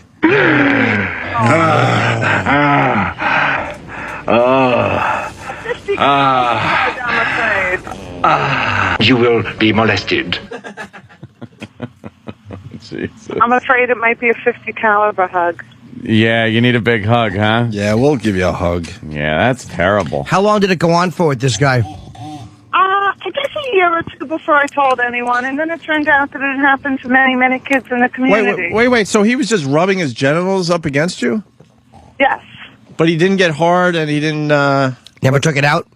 Come on. He would say, Uncle Paul, he would say he wanted to see how tall I was, how much I had grown. Oh, Would he really say that? That was his M.O.? Yes. And then, really. Wait, walk us through it. Then what happened? Yeah. Then he would say, come stand next to me so I can see how tall you are. Yeah. Okay. His name was Irving. Yeah, I know him. Irving. Oh, what a creep. So this Irving guy, he gets you next to him and to see how tall you are, and he would push his wiener against you? Yes, and grind it into my little bikini-clad butt. And your butt, from behind? Yes. And would he grab you with his hands at the same time? I think he'd, hold my shoulders. I wasn't sort of even aware of what it was for a year. How tall were you at 7 that he could push his penis into your hiney while you were standing? Well, I had my bathing suit on, and he had clothes on. Doesn't make you taller. Yeah, but he had standing on it. His weenie would be down a little bit by your back, wouldn't it? Did he have to do a squat? No, he was a very short man. Of course he was. Irving was very short. So this Irving's a piece of shit. I'm stepping out of the bit for 1 second, like Irving. and then I'm going to jump back in. Let's not judge Irving until we know. Who knows? Irving, go ahead. So you would just walk over to Irving whenever he called you over. Did it ever feel good? No, it never felt good. It always felt weird. It always felt really... Maybe if you had been hard, it would have felt... But why would you feel like you had to go over to Irving every time he called for you? He was a family friend. I was raised to do what adults told me to. Oh, God. So now when the jig was up and Irving... well, how was he caught, no? Yeah, I want to know how he was caught. You went I told my dad. And what did your dad do? My dad went out that night looking for Irving. Uh-huh. Did he find him? Yes, he did. And what did Daddy do to Irving? Daddy hurt Irving badly. How did he hurt him badly? Beat him up? Yeah, he beat the shit out of him. What were the injuries? He hit him with a baseball bat a couple of times. Oh, good. Wow. Good for Dad. So nice. He beat it. Did he? And how badly was Irving hurt? Irving had a broken arm, but it didn't stop him from touching the little boys in the neighborhood who he did get hard with. I actually took Irving to court. All right, so now you guys decided it's time to take Irving to court and try to get him. I never recommend that. Oh, why? Did that was such a bad experience. Did the defense attorneys try to make it seem like you were asking for it? Yeah, and I was 3 years older at the time. I already had the boobs that pretty much I have now. But it's also different now than it was back then as far as what type of stuff's allowed in court and the way victims are treated than they were back then. I was treated very badly. Yeah, it's how old are you, lady? What are you, 40? I'm 46. All right, so that's 36 years ago. It's different in court than it was back then. Get over it. Jesus. So stop whining. Stop whining. Stop it. Shut up. Quiet. So was that the only person that did that to you, or no? That is the only person that did anything like that to me. But maybe next time I'll tell you about another trauma in my life. Well, why don't you give us a tease? Wow, What was look the at other that trauma tease. you'll tell us? Oh, okay, I'll give you a tease. Let's see, which one should I talk about? Losing my brother to drugs. Okay. Oh. So wow. And many other friends. Oh, I have a really good one. Dead guy on my couch. That'll be the next one. Dead guy on your couch. Dead guy. I fucked it up. Ouch. Something. I was going for a little. I was going to do a Chris Farley. I fucked up so bad. Dead guy on your couch. Was he a relative, though, or no? What? Was he a guy you cared about? I didn't care about him, no. See, that guy on the couch is just a distraction story. That's a cool story, but that's not that's not one that she's running away from drinking. That's just a cool thing that happened. Absolutely That's kind of traumatic, though. Nah, Dead guy on your couch? Were you having sex with him? Well, no, I wasn't. He's walking around talking about the dead woman on top of him. What? What's sorry? I said, we'll talk about that next session. Lydia, we're trying to get to know you a little bit. It sounds like you've had a crazy life. I have had a crazy life. I don't think it'd I be... feel very proud of myself that I have a couple of drinks and some fake boobs. What? And So- that's the only scars that came out of it. No, you're not happy about your drinking. So you could. I love Jimmy. She's not. I love it. It's okay. He doesn't give anyone a pass. I love No, that. but she I knows love it. I'm being honest. I too. really she, do she love knows that. that's true. She's not happy with her drinking. She's just trying to own it, because by owning it, you somehow empower yourself over it. But she knows it kicks the shit out of her. So why don't you just stop drinking? I don't know. Irving, of course you know. Why don't you just? You know where to go. Because it's fun. Yeah, you know better than most how to stop drinking. Makes I you would feel assume. good. But if it made you feel good, you wouldn't have to regulate it like that, because obviously it makes you feel bad more than it makes you feel good. Only I can't after you drink feel without good. regulating it. What's that? I can't drink without regulating my drinking. Of course not. It's an alcoholic. Therapist breaking down today. No, it's Damn, right? She knows she's an alcoholic. Irving Berlin, though? Holy shit. What? Irving. Oh, wasn't Irving. Irving. Oh, Irving. Berlin molested Lydia. Let me see how tall you are. Irving. What a piece of shit. Whatever happened to Irving? Yeah. Irving is dead and buried. What did he die of?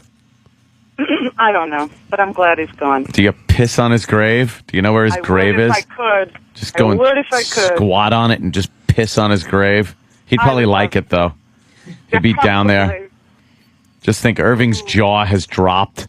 He's all skeletal and fucking rotted. Hold on, we got Irving on the line. He's not dead. Oh, really? Yes. Irving, you're on with Lydia.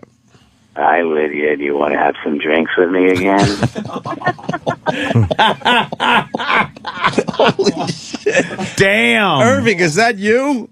This is Irving. Lydia, I got a bikini for you at SpongeBob. You want to have some drinks with me? Irving, did you like Lydia when she was a child? Lydia had a heart-shaped ass and little tits, but now I'd like to see the big mongos that she has. Lydia, let's have some drinks. This is Irving. You remember me. He's really trying to play the drink angle with you. Yeah. Would you have drinks with Irving, Lydia? I think I'd have to pass on that. You're going to pass? Irving? Lydia, you sound scared. Remember how scared you were when I touched your ass? Don't be scared, Lydia. Lydia, don't be scared. Come over here. Remember, how tall did you get? Look how tall you got, Lydia. Oh, this is Irving, Lydia. You are so tall. Come over here. Let me see you. Let me touch you. Oh, God.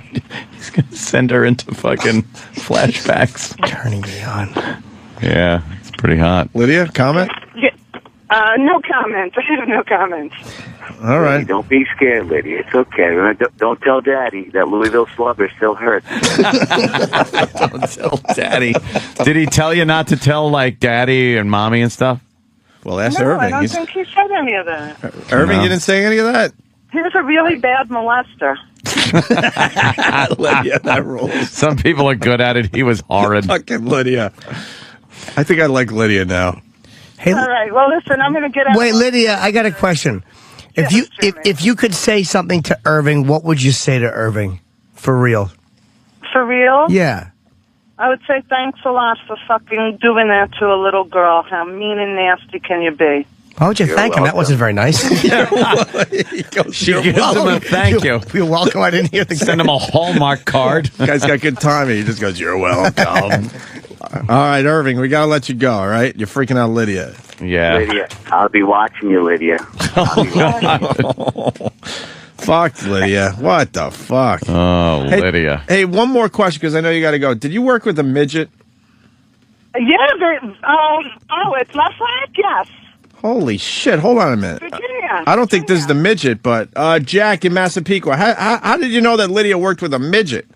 Because I worked on the 15th floor. And she used to be carried around if there was no elevator available. Virginia. Virginia, the midget, had to be carried around? Yeah. Carried around if she couldn't. Yes.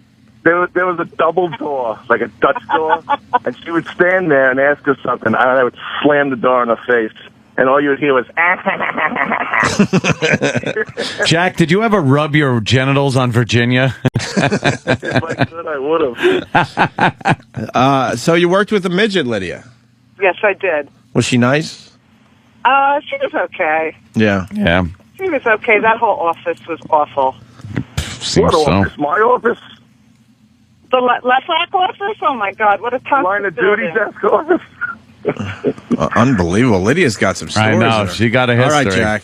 Yeah, later, dude. Thank you. All right. And Lydia, we look forward to hearing Dead Guy on the Couch. When are we going to hear about Dead Guy on the Couch? I don't know. I'll come down and talk to you guys Yeah. one day when I'm off.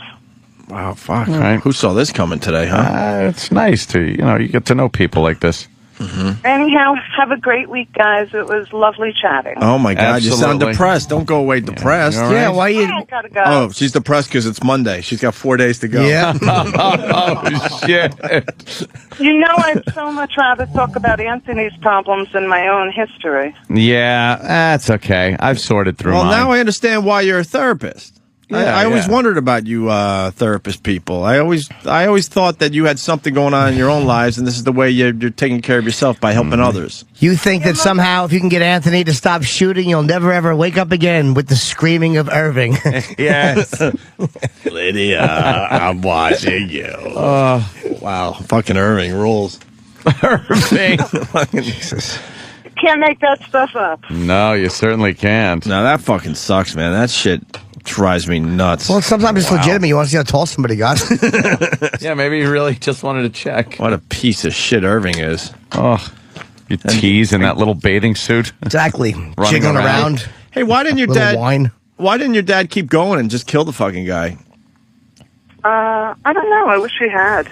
Yeah, I would No one imagine. could have found out. I wish he had. Well, I would that's, hate to lose my dad over that. you don't understand. Yeah, he would have gone So, to all right, jail. yeah. So, someone's daughter is being molested, a 7-year-old. You, as the father, do the right thing, go find the guy and beat the shit out of him. But if you fucking kill him, then you have to go to jail, Yeah. right? Did your dad do any time for beating him up? Absolutely not. Irving never told a soul. Oh, fuck. Irving knew. And your dad knew. Your dad knew how far to take it. At least Irving kept his mouth shut, you little fucking tattletale. Exactly. Snitch. Snitch. God. All right. Lydia. All right, guys. Listen, gotta go. All right, short stuff. All right. Bye-bye. Bye. Little cock tease. Yeah. There goes Lydia, the cock Yeah, tease. see how tall she is. I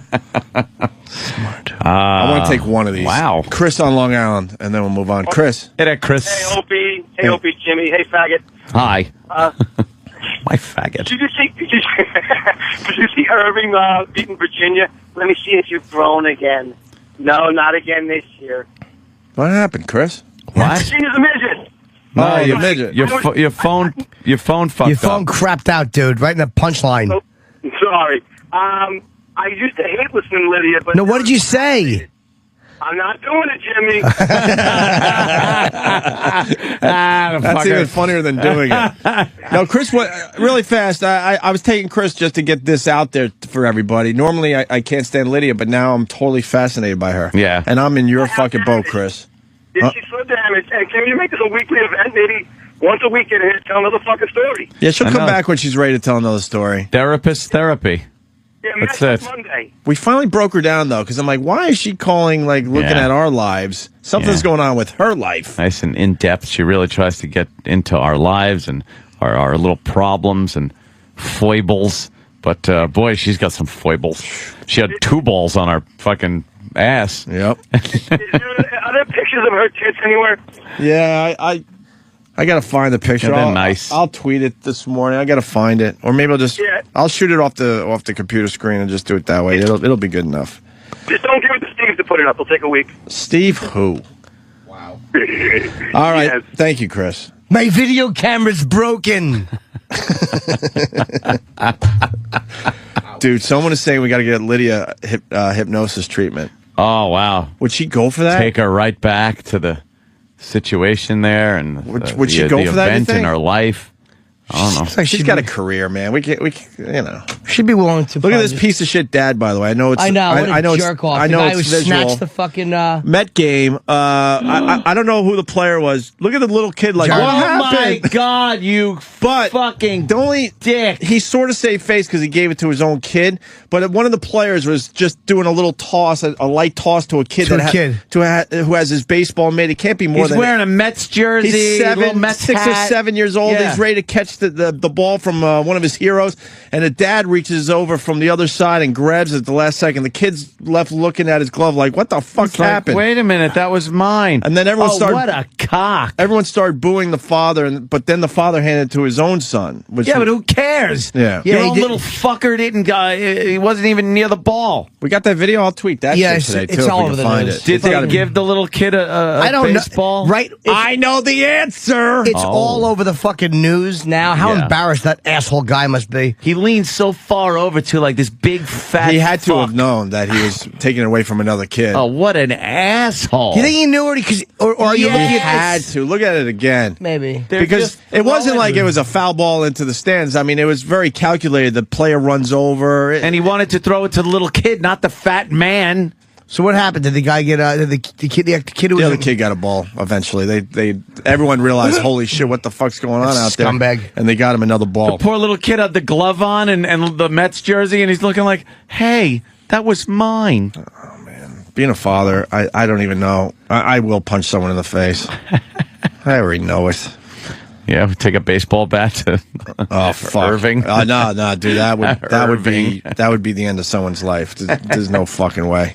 I ain't dealing with molestation shit. You got to do what that fucking guy did when the gun guy? Yeah, guy that was hanging out by the phone booth, the banks of phone booths, and they were bringing his son's molester through Court with or 2 something. police. Karate instructor? Yeah. Yep. And the guy spun around, shot that motherfucker right in the head. Dead. Dropped him dead. And the guy he got off on a trial for justifiable homicide. Yeah, he didn't do much time, He just if any, dropped. right? He dropped the gun, put his hands up. Said, "Yep, I "That's did it all right." That's all I needed to do. Yep. My job's done as daddy. No, Ope, you're talking about the guy now are you talking about the guy who the 25-year-old guy who sent the cell phone, the picture of his cock to the 17-year-old girl?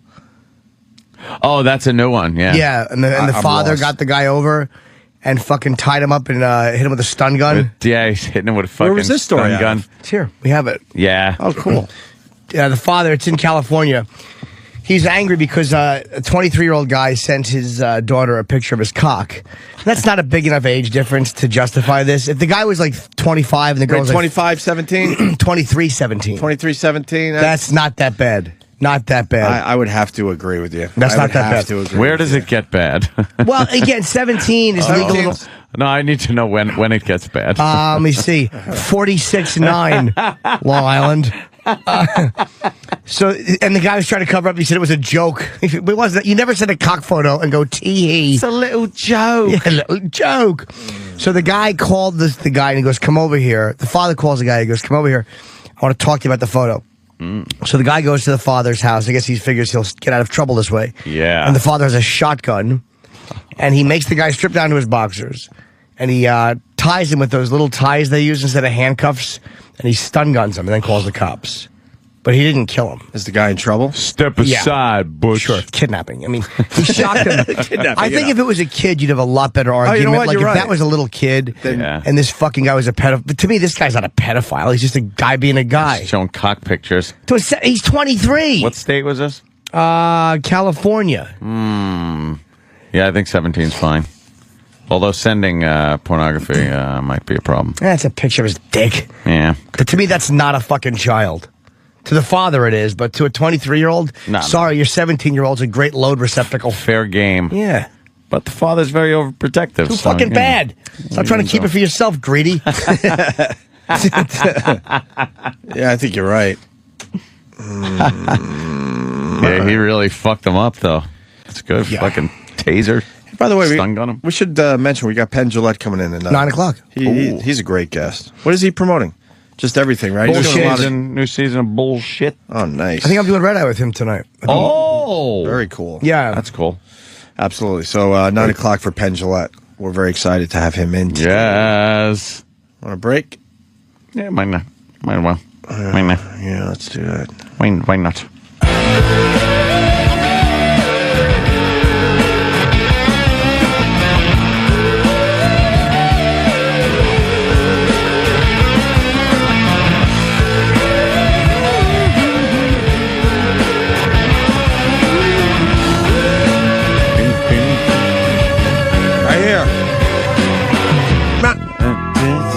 What song is this? Baby Vibe, Baby Vibe. Space Hog. Oh. In the meantime. Who sings it? Oh, Space Hog's the group? Mm-hmm. They were, anyway. Not anymore? Still around.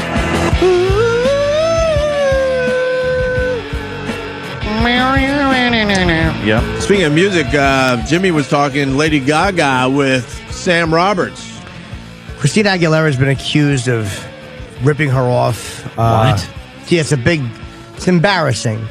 Like, she did a new video. Like, and they're saying it was like, what was that? It was her last video. They said it was like, she said like 18 months ago, she's like, oh, I never heard of Lady Gaga, Christina Aguilera, but now her videos like kind of look like hers, and she's getting kind of smashed for it, and she just canceled her tour.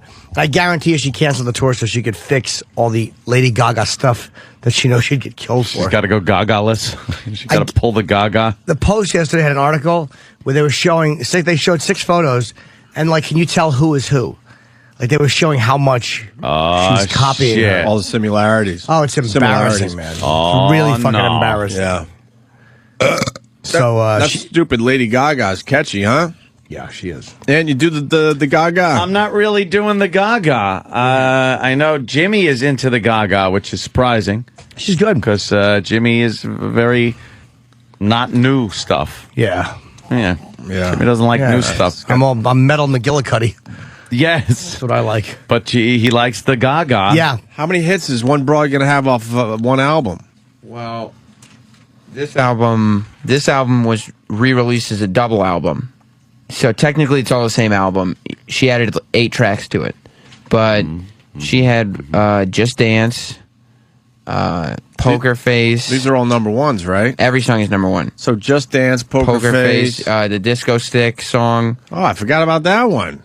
Paparazzi. That's 4. Bad Romance. 5. Telephone. 6. Alejandro hasn't gone to number 1 yet, but the video's coming out soon, and then it will go to number 1. 7. Sam Roberts, so 7 hits. faggot. Those weren't all number 1s. You could just rattle them all off. She had 6 number 1 songs in a row. And 1 on the way. So this one, she will have 7 number 1s off one album. That album's going to break 75,000 copies easy. So right, Jimmy. And there's two tracks on that album. The one track, Teeth, will be a huge hit. Oh, you're predicting this? Yes, and Speechless is her slower song. That's not even one of the hits? It hasn't even been released as a single yet. Holy Speechless is the best song she's ever done.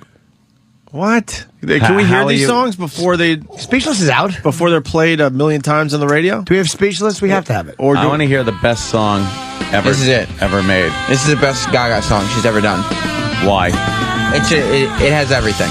It's a little slower, but... It's a good tune. You know this one, Jimmy? Yeah, my chick was listening to it yesterday. Here's a good one, though. This is a song she did with Elton John. She did this with Elton John. This sounds a little Rocky Horror Picture Show-ish almost. Yeah, a little bit.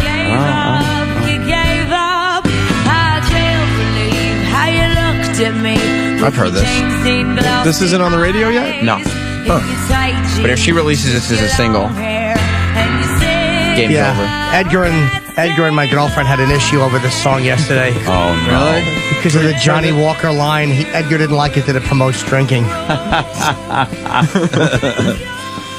And Teeth. I mean, I don't know if Teeth is in the system yet, but Teeth is going to be. Floss's favorite. So we're talking almost 10 number one hits off a double album? Yeah. Here, do you want to? I got Teeth on here. Yes, never did that. No way. No. That's your Teeth. I never heard double album reference. Thank you. I got it on YouTube. Horrible, you have to. Thank you. Oh, you want to hear this? The computer. Don't be scared. I've done this before. Show me your teeth.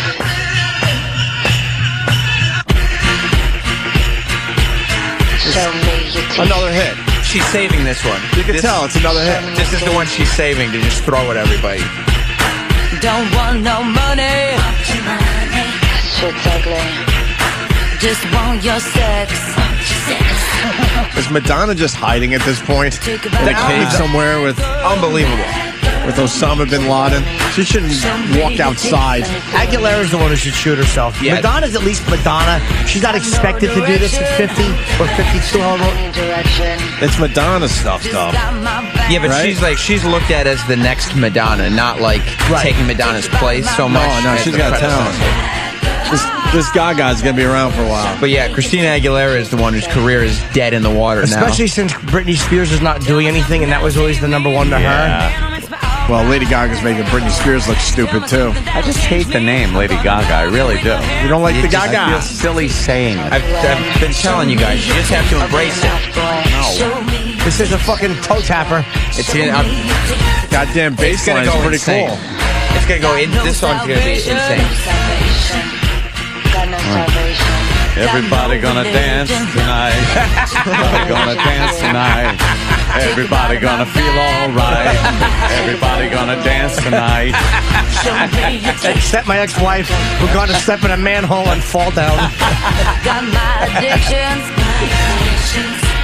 Fucking song's catchy. You like this one, Jimmy? Yes. Oh fuck! No one's perfect. Sounds like fucking Tusk. It's called Teeth. That sounds like Tusk. This is why, I mean, nobody can hate on Lady Gaga anymore. I bet I can. Well, come on, listen to the song. Oh, someone's calling me out on my Yes reference. They said if Yes had a double album, they wouldn't even have 10 songs on the double album. All right, you're right. They wouldn't. Be one song, 4 parts. What was that one Is that fucking the album they Gaga? did? The whole side was one song. Yeah. Her producer's unbelievable. Who does this stuff? I think she uses Sam different Roberts. people. Not Sam Roberts. I'm not doesn't a produce? no. I'd like to have a crack at that. Yeah. Dude, man, that's catchy. It is her first album. She's working on another one. Sophomore Jinx. Oh, Sophomore shit. Jinx. Wait, did she really put out? She had 2 and she put them as one. Yeah, she added an 8-track EP to her first album. That's not an EP if it has 8 songs. That's what she called it. She makes the rules. There's a lot of songs on this. Fuck. I have it. Do you have the whole Gaga collection there? There's only one Jimmy? album, The Fame Monster. I That's mean, right. all the songs. Yeah. Who doesn't? Me. It's so good. That's the kid's phone. And you can always go back to Bad Romance. Always. Yeah, but sometimes you want to get a little slower. Sure. You see the fat broad on YouTube doing Bad Romance? No. It was for her. It was for her her high school class project or something. Ooh. Ew. You're fatty. It's more of a go. I don't know. Go fat bitch does. I don't know. I don't see it there, Sam. Keep the search going. Yeah, Jimmy's playing his Gaga. She has some right off fucking the phone. Gaga. She is terrific. This chick. God damn, I don't even want to like her, but I do. You're digging the Gaga. Yeah. She's fucking good, man. Lady Gaga. Lady good. Gaga. Where is this broad? It annoys me, but she is. I don't see this broad. Let me say hi to Brian in North Carolina. Brian. Brian. What's up, boys? What's there? I'm in the same boat as you. I cannot stand this fucking kind of music at all, but for some reason, I cannot stop listening to this bitch. Oh, boy. She's really see, good, that man. tells you right there. She's fucking huge. Well, She's I don't know. reinventing the game. Hey, Lex, you're on with Brian. Brian says he loves the Lady Gaga. Lex. Dude, this is the worst music. I don't understand how anybody can like this. Did you hear Teeth? It's bad. What's your style, though? What do you typically like? Well, I mean, I'm all over the board. I mean, I'll listen to anything from, heavy metal to pop to whatever. I listen to country and western. No country. No country and western. It's just bad. I mean, I'm a little confused because she's not that. I mean, she's okay, but she's not great. Well, it's catchy. All the songs sound really similar. Her shit is catchy. No, I disagree. So they actually don't. I don't buy pop music, but if I'm, I'll throw hits one on every once in a while because we're friends with the mashup crew, and some of that shit's catchy. Dude, I'll be honest. Her clit opened my mind. She won me over with her clit. And then he said, "You know what? What the fuck? Let me see what she does." Opened your mind. I believe her now. Fine. I like her. Okay, it's good. It's all good. Nah, you don't have to like her. That's fine. No, he said the clit thing. I'm like, wow. Yeah, the clit. Jimmy loves her Different way of clit. looking at it. Yeah, I think she's. And you don't like that song we just played, Teeth? No, it's not that I'm not going to sit here and go, wow, I don't like that, because there was nothing about it I didn't like. You can see why it's popular. Yeah, I can see why it's popular. Right. I'm not sitting there going, wow, I got to go to iTunes and download this album. I'm sorry, I just, no. She's in town in July. I'm going to see her. Where's she playing? Are you? The Garden. She sold out like 3 dates in a row. You know how many gay men you're going to be around? Look, we're all just going to be partying, All it's the not gay a sexual thing. All you and the gay men will be The gay partying. men can party with me. It's all good. I would duct tape your asshole. No, nobody's going to be raping, I don't think. You're gonna be on Lydia's couch before you know it. Yeah. It might be, but I hope not. Irving will be there for you. Good old Irving. I want you in a little bathing trunk so he can measure you. I just want to enjoy the show. Would you go to a Lady Gaga show, Ant? No. Come with me. I think Jimmy would. I absolutely would. Jimmy would go to a Lady Gaga. I'd see her. Jimmy would go. She was, when I was at the Borgata last time, she would not this July 2nd, 3rd, but the last time I was there, she was supposed to do the Saturday in the event center, but she canceled. Oh. She's suffering from exhaustion. Yeah, she had just done Oprah. She rescheduled for Sunday the 4th. So Anthony, as long as you're in AC, tell your casino host to get you tickets. I could do that, but then I'm not at a table. Well, give them to Jimmy. It's going to be a great show. Just get the fucking tickets, and somebody will use them. If I'm headlining the Borgata as much as I am, and I can't get tickets on my own, I should be executed. Good point. Good point. Should be able to. I saw Diana Ross there. It was great. In the event center.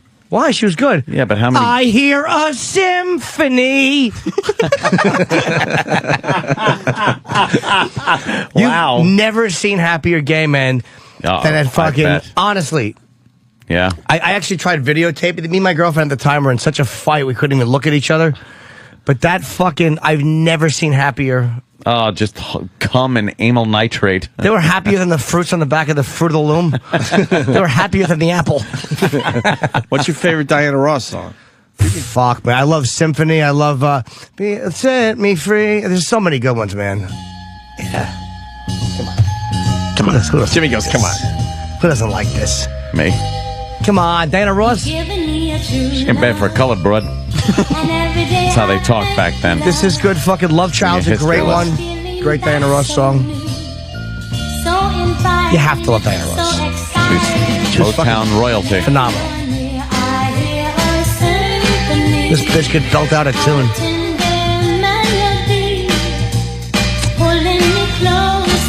With the Supremes. Michael Jackson was a weirdo. Yeah. Yeah, because he was trying to imitate Diana really Ross. Was, yeah.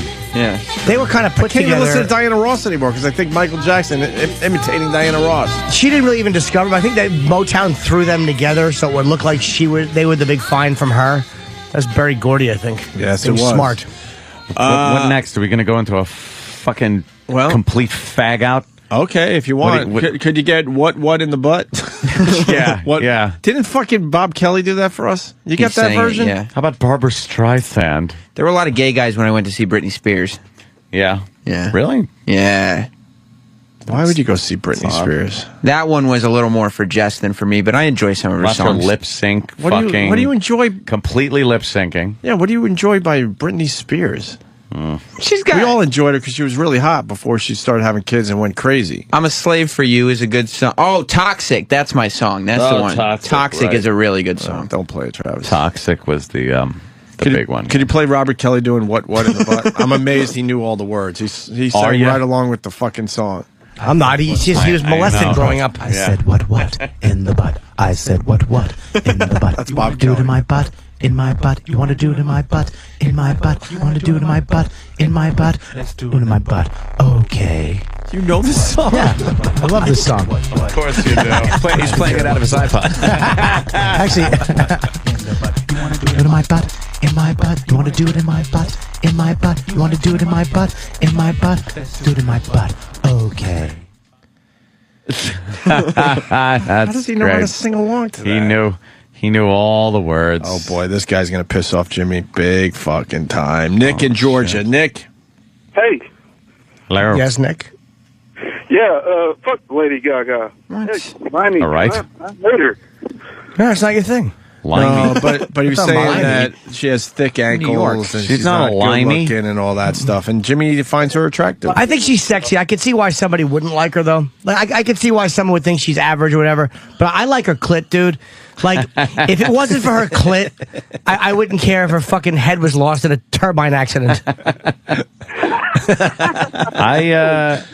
I think there's something about her. Yeah, she's got kind of a goofy look that works, though. Yeah, there's something very sexy about her. Yeah. Like, she. By the way, she's doing this on purpose. She was supposed to be there the last time I was there, and she is rescheduling for the next time I am there. It's destiny. Stephanie wants to fuck my brains out. Yeah. It's destiny. She wants to come see my show. I know that. Does she? Yeah. Yeah, she's going to be there. Get She's your coming to tickets Daryl. now. Yeah. She's coming in to see Jim Norton before her show. What is that? Well, let's make that bigger. Yeah. What are you doing? okay. Zoom in on that. Oh, rub it. Oh, Someone's listening to our to radio show. himself. Yes, sir. We got to let you go. Thank you. What's that a picture of, Sam? Picture of Lady Gaga being picked up by a giant black man. It's one of her performances. Let's And zoom in on the vag. right in on the vag. Oh, you can't see it. What's going on there? Nothing. It's just her outfit. But No, what it's was- good on the ankles. Yeah, good Good, one. good job, Sam. That's why I wanted to see her feet and his sneakers. Well, obviously, she's fucking hot when you look at her like this. You can't see I'm any not gonna- pussy sticking I'm not going to out. No, I Or a thought, little bit I you thought can. it was going to be good. I thought Can't we were deny going to that's a hot photo. No, Yeah. I can deny it. I'm not looking at the black man. I see one I'm not problem looking at there. the black huh? man. Jesus, Jimmy. Wow. That was I'm sorry. Little power. Interracial photos make me gassy. yeah, I hear that. Obviously, you celebrated your Caroline's gigs. What the fuck did you eat after the shows? I got like an hour and a half sleep last night because I went out to eat. And I had a steak, but I had a lean steak with no butter, no extra salt. It's a meat fart today? Oh, they're horrible. I was wide awake, digesting. My girlfriend got so mad at me because I farted in the bathroom. I'm like, come on, you can't smell it. She went in there and she always goes, when she gets my fart, Oh, what the fuck's going on with the oil leak? Day 49. What happened? 49. I didn't pay attention to the oil leak for 3 days. What happened? They keep anything? talking- Anything going on? They keep talking about how they are making progress, this, and then a new report comes out and they go, oh, we did an analysis and realized we haven't done jack shit. It's going to be spilling into the fall, they're saying? That means we're going to get our... look at the port. That means we're going to get our fire cane. Yeah, fire cane. Can't wait for fire cane. We're going to have a hurricane. We got the Fiery oil. hurricane. We just need one fucking lightning bolt. Oh, be fantastic. And then that fire cane. I was watching a science show, and Michio Kaku was he was in this room with a giant chalkboard, and he's writing down this formula, and it's a lot of, brackets and letters and math signs and numbers. You ever try to find those symbols on your own fucking cell phone? They're not there. You know how deep into the phone you have to go? You really got to press some buttons to get those. You really do. But he's writing shit down, and he's pointing and explaining what each piece is, and he's like, this represents the matter of space. This is the time of space-time continuum, and I'm just looking, going, who's going to call him on this? The cameraman? Like, who's going to go, no, Dr. Kaku. You got it wrong. I go, because I could stand in front of a blackboard, make brackets and letters and numbers, and say that's what this means. Sure. And no one's going to question it. That's a very good point. See, when you read it, I was reading his book, Beyond Einstein. I read your book, You Magnificent Bastard. Who's that? A patent. And he keeps it very, very layman friendly like he normally does. Yes. But when he gets technical, because he has to, I'm a retard. Yeah, you just... I mean, it's like, he's trained himself to only talk that way. Because it's annoying sometimes. Like, you can talk a little smarter, but when he does get technical in his book about the theorems, and it's impossible to follow. Just loses you. Yeah. Like I said, my goal is I want to hear him and another physicist, or I want to hear him teaching a class at NYU because he's the head of physics. I want to see him and another physicist in MMA. That'd be good. Although he would probably do better because he's Asian. They're a lot better at the kicking. And wow. I don't know if Asians are good in the MMA though. So you said you wanted to see him and another physicist in some situation. I thought MMA would be kind of... I don't know if I could name one Asian MMA fighter. Jimmy's just shaking his head, looking at me. I'm only trying to think of what letters MMA could mean, which bomb. I can't think of one thing what MMA would stand for. Did Michio Kaku have something to say about 2,000 feet when you were watching him on TV? No, he wasn't talking about 200 feet and 2,000 5 feet? miles. Did he say 2,000 feet? Mile down. Or was it 5,000 feet? No, it was 200 feet. It's different. 200 feet and 5,000 feet, or was it 200 feet and 2,000 feet? 200 feet is a lot different than 5,000 feet. That's what it was that he said about 10 times? Yeah. So what's up with the oil spill? What do we know? I know no one's cleaning it up. They threw some cap on there, but it's still leaking. But then they said it was good that it's leaking. They need oil to leak out of the bottom of the cap to keep water from coming in, because if water comes in, then they get that freezing problem. Yes. Yeah. So, but it's barely siphoning off any of the oil. And do we have like Navy boats? I don't know what they're called, cutters, scooping up oil or something? No, I didn't hear anything about I heard something like that. Yeah. Or at least they're trying. Did they join in finally? I don't know. I saw a video of a local. He's had it because the local politicians are doing jack shit down there. Yeah. So he took it upon himself. He's like, fuck it. It's my beach. I'm going to fucking help clean up, right? So he gets a couple barrels filled with this tar shit. And then he brings it over to the volunteers, the official people trying to clean it up. He goes, look, I did this. And someone said to him, look, we can't touch that. We can't do anything with what you just did. So then the guy, we got to find the video, just dumps him over and goes, well, now you can. Right, because now they have to clean it up? Yeah, right in front of the guy. Like, well, now you can. I was just trying to fucking help you assholes out. It's fucking funny. Fucking bureaucusy. Ugh. Yeah, that's what it is. They they don't encourage you to get involved. You can't fight City Hall. Well, the other thing is, the other thing with the volunteers, they can only work 20 minutes an hour or something because it's rough work conditions. Hazardous. And a lot of these people want to work the whole hour, but they're like, nope. We don't want any fucking lawsuits or anything, so you can only work 20 minutes that's per what hour. Comes down to the or lawsuits. something like that. I'm kind of generalizing, but it was something like that. Plenty of goopy birds down there. They keep showing those. Thieves. Little goopy birds. Believe me, I wanted them arrested. I saw the police picking them up, and I hope that was to arrest them. I know. I think it was to clean them off. This is what fucking assholes birds are. They're washing a pelican, and they have to hold its mouth shut so it doesn't bite them. Fuck! I would leave its mouth open, and if it bit me, I would go, "Oh, okay," and then I would mush its beak into the oil. There you go, shithead. Have some more oil for lunch. I'm trying to help you, you fuck. They are very ungrateful. What dummies. Ungrateful for their cleaning. You know, there's one species of pelicans that they brought back from extinction. There was like 6 left or something like that. And they got them. They got some good numbers, but the problem is they're on that one stretch of like an island or something, and that's exactly where the oil's going. Oh, that's not good. Maybe they just weren't meant to live. Exactly. Maybe they should fucking smarten up, stop scooping oil up with their dumb... Or maybe when fucking they all see one guy covered in oil, they can go, let's swim over there today. Yeah. Oof. Fucking Frank's covered in oil. Frank. What do? They all hop in right after him.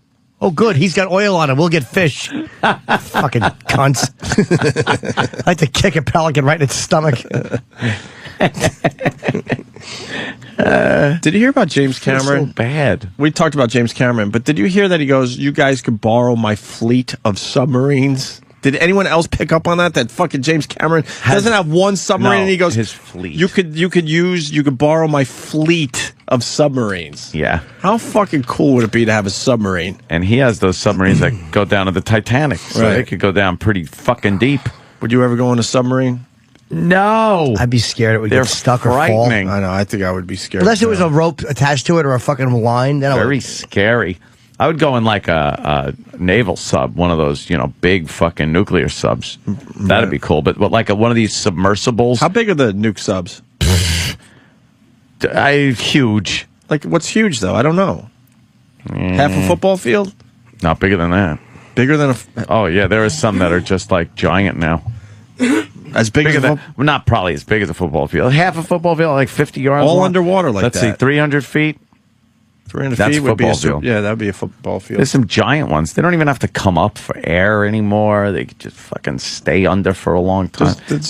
They tote nuclear missiles around. That's so fucked up. Yeah, they could just stay down there. Anything better than a submarine movie?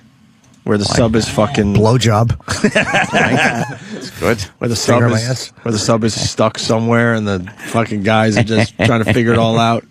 There were a few of those when we were growing up, right? Yeah. But James Cameron has a fleet of submarines. What the fuck? Yeah, he's very angry at them because they won't take him seriously. He's trying to help, and they're telling him, "Hey, go fuck yourself. Go make another movie about big, tall, blue people." Exactly. They've had enough of him fucking intervening. Enough. It's your business. You make movies. Exactly. Pompous ass. Can I see his face? Look at him. Maybe that's why I'm nowhere in the business, because I'm on the radio attacking the biggest director in Hollywood. His fucking... what did he ever do to you? His Brian Williams face. He looks like four faces put together. You ever see the list of films he's been associated with? Amazing. It's ridiculous. I love this guy, too. I think he's brilliant. He's ridiculous. He did the Terminators. I think are two of the best action movies ever are T1 and T2. Aliens, the second Alien movie. Did that one? It's a great one. Yeah. He did Ernest Tests HIV Positive. He does that one. Ernest Goes to Haiti. That was one of his lesser-known movies. Yes. Ernest Goes to Haiti. Footer knows a little bit Ernest molests a youngster in Mexico. How about Footer eats my asshole for 10 seconds? Get him on the phone. Footer. Hold on. Hey, Jimmy, I'll eat your asshole right after this call. Oh. But, I don't really have too much on fucking the James Cameron thing, so you set me up a little bit too much. But he was saying something like he's put together like the greatest minds or something like that to help the spill and shit like that. But the thing that's fucking me up is that, I mean, why wouldn't we do that as like government or put, you know what I'm saying? Why wouldn't the government put together instead of fucking Cameron? Maybe they are. Or something like that. I don't know what the government's doing. I really they're don't. Stupid. They don't have enough smart people to fucking get in a room. What's the government doing about this whole thing? Embarrassing thing, though. You know what I mean? Not enough. Not enough. Cameron doing it. The government wants to step into our lives with health insurance and bailing out fucking banks and all this other shit. But then it comes to something really serious that needs immediate attention, and they just I don't know what to do. Obama's got no clue. He's just sitting there letting Paul McCartney kiss his fucking black ass. That wig of his is really obvious, McCartney. He's got a wig? He has to. Let me see a picture of Paul McCartney. He's got a mullet. I thought he was one of those guys that just kept his hair late in life. Maybe he is, but that looks Maybe like it's a wig. a dye job that's making it look like a wig. No, Jim? No, I don't think it's a wig. He's had that hair like forever. Exactly. Doesn't that bother you? There was never a point where you went, I think Paul McCartney's thinning, and then all of a sudden he had hair again. Look at the picture on the left, far left. That one. Remember Elton John? He kind of started looking like he had Terry Bradshaw hair, and then the next year all of a sudden he had a full head hair. Giant bad wig. And never acknowledged that he got some kind of hair thing. Now he's got some kind of a hair system, but at first he had that fucking hair wok sitting on his head. God, that was bad. Elton. All right, Footer, I'm sorry. Nah, it's no problem. Anyway, Jimmy said it best. Frank the Pelican's a fucking cock. I'll talk to you guys later. I think the Pelicans are cute. Go Pelican. Fly Pelican. What did Paul McCartney do down Paul there in McCartney's Washington? an asshole. Why is he an asshole? Because he's telling people, Obama's doing a good job. Lay off him. Lay off him. Who's on him, first of all? Except for the people that, should be, the Republicans and conservatives and shit. But that happens no matter who's in office. The other side's always going to give him shit. The media is still treating him like they're a little darling. And it's Paul McCartney. You live in England. Shut up. I hate when they come over here and start blasting about our politics one way or another. Yeah. And then he sang Michelle, my belle to fucking Michelle, the first lady. And they were all singing together and clapping their hands. And then I love you, I love you, I love it, that part. Yeah. Obama leans over and starts like really sincerely looking at her like, I love you. And it's such a fake moment, photo op bullshit. What song was Paul McCartney supposed to sing? That is true. Well, then he sang another one after that. He sang like fucking, I don't know. What did he say? Did he do this one? He sang this one. I hate that. Did he hand out a bunch of ukuleles to everybody in attendance? The lyrics, pulled out a ukulele and started playing it. You see, Lennon was the real lyric genius, though, in the Beatles. This is what McCartney does on his own. All right and night. Yeah. Boo. One thing I like that he did, though, he sang Ivory and Ivory.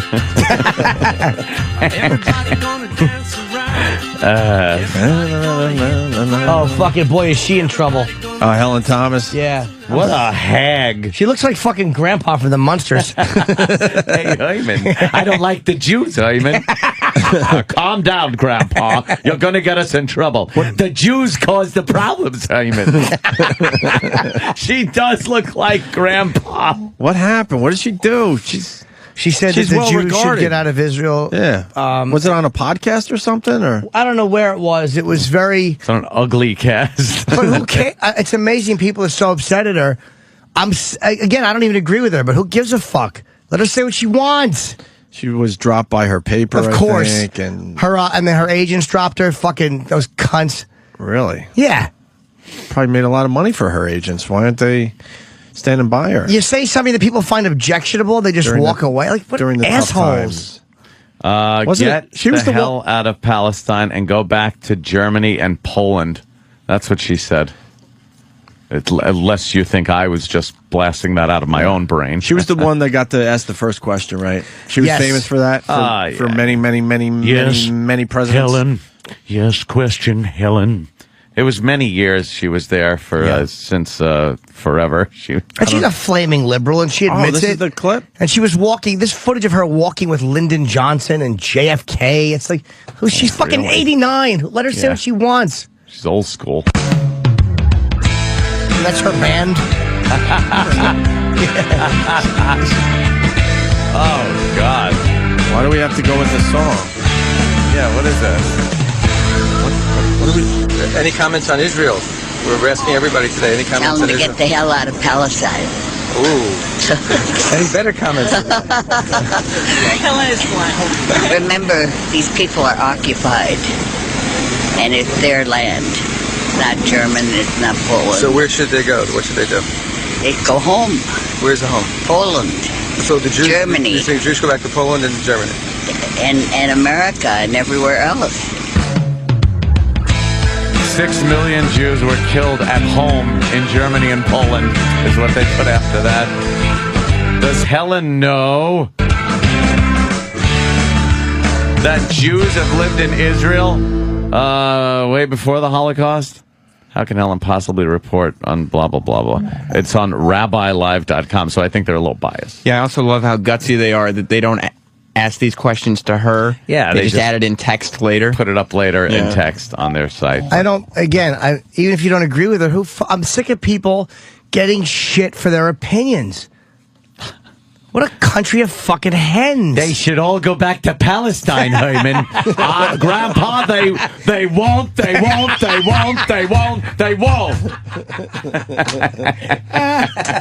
Oh, what a ghoul she looks like. She is awful. Look at her. Yeah, but she's one of those, like, I don't know why they hold old people so accountable. They were raised in such a wacky fucking time, and then they just get old and fucked up, so they say shit. And it's like, what are you going to do? This old broad's just blurting out her ideas. She's old enough where she's like, I don't give a fuck. Old people just don't give a fuck anymore. It's like, what am I supposed to say? Yeah, go back to fucking Germany and Poland. Getting more on the Paul McCartney visit from Matt in Queensboro. Yeah? Hey, Matt. Also, Ann, did you hear that McCartney said something like, after the last 8 years, it's great to have a president who knows where the library is, or something? Yes, of course. The old Bush bash right there. That was a good one. Oh, Paul. Bashing the president over here. Who cares either way? He's a fucking... You know what his job is? To strum left-handed and sing tunes. Gives a shit. His opinion's of no value to me. No, it's not a value, but it's still kind of annoying. You know, they'd be pissed if one of us went over to England and said the Queen was a cunt. And I'd say the same thing to them. Fuck them. Who cares what they think? You think Obama listened to the Beatles growing up? Probably. He's nerdy enough. I was thinking kind of Chicago and Motown and shit like that, kind of a sound, but no. Has he ever listed his favorite bands or music? There's probably a list somewhere, and I'm sure it's very politically correct. Very safe. Calculated. Some black artists, some white artists. Yeah. And that type of thing. It tested well in the polls. Oh, gosh. One of those things. He is such a pollster, this guy. And he just is his approval rating's really in the shitter these days. Here's the toss. Oh, yeah. Here's this asshole again. And look at the kid. He like was trying to catch Watch it. the kid like, where? He looks in his glove like... He's looking everywhere. He looks down. The kid doesn't know where the And the mother, I think, is behind the kid going like, that's bullshit. What a scumbag. Fucking fat jerk-off father with a New York Mets shirt. Wow, they are showing that clip a lot. I hope that guy feels like an asshole. A lot. Oh, they just showed it 5 times in a row on this one channel. The little kid has no idea. Snatches it away. He looked in his glove like, I got it. Wait, and then he goes, that man couldn't have possibly done that. Then he looks down like, it's got to be on the ground. Someone will pick it up for me. Look at the horrified people behind. The kid is... They're all pointing. Their mouths agape. They're like, what the fuck are you doing? You creep. The kid is adorable, which makes it even worse. Yeah, he was making a little awkward catch. He was going to like catch the ball, and he would be, you know how they would have cheered for the little kid catching the ball? Of course. Oh, and then the fatty comes over, leans over, and grabs it away. What's the story? Was the father aware? The other father? That other guy? Was he aware what he just did? He had to be. He sees the ball isn't... It wasn't a foul. It was tossed to the kid. The father didn't care about anybody but himself and his own shitty kid. He leaned way over. Of course he did. Way the fuck over. So wasn't even close. I got my son a ball. Got my son a ball. Yeah, that's what you do. Fuck you and right? Let's get a little display case for it, my boy. Shut it. Exactly. Why don't you get your son a father who doesn't make an asshole out of himself on the news? Yeah. How about them apples? Yeah, because now the kid's going to school and they're like, your dad was a dick. Yeah. Shut up. Stop it. He used to hug me in my bathing suit. Irving. Creepy Irving. Oh, I love Irving. Fucking Lydia. If you're just tuning in, make sure you listen to the replay today. Lydia opened up. Yeah, she certainly did. We should probably take a break. Up for Irving. Because Penn Jillette should be here. He's going to be in studio at 9. So why don't we clear the field for Penn Jillette? Clear the field. We'll do that.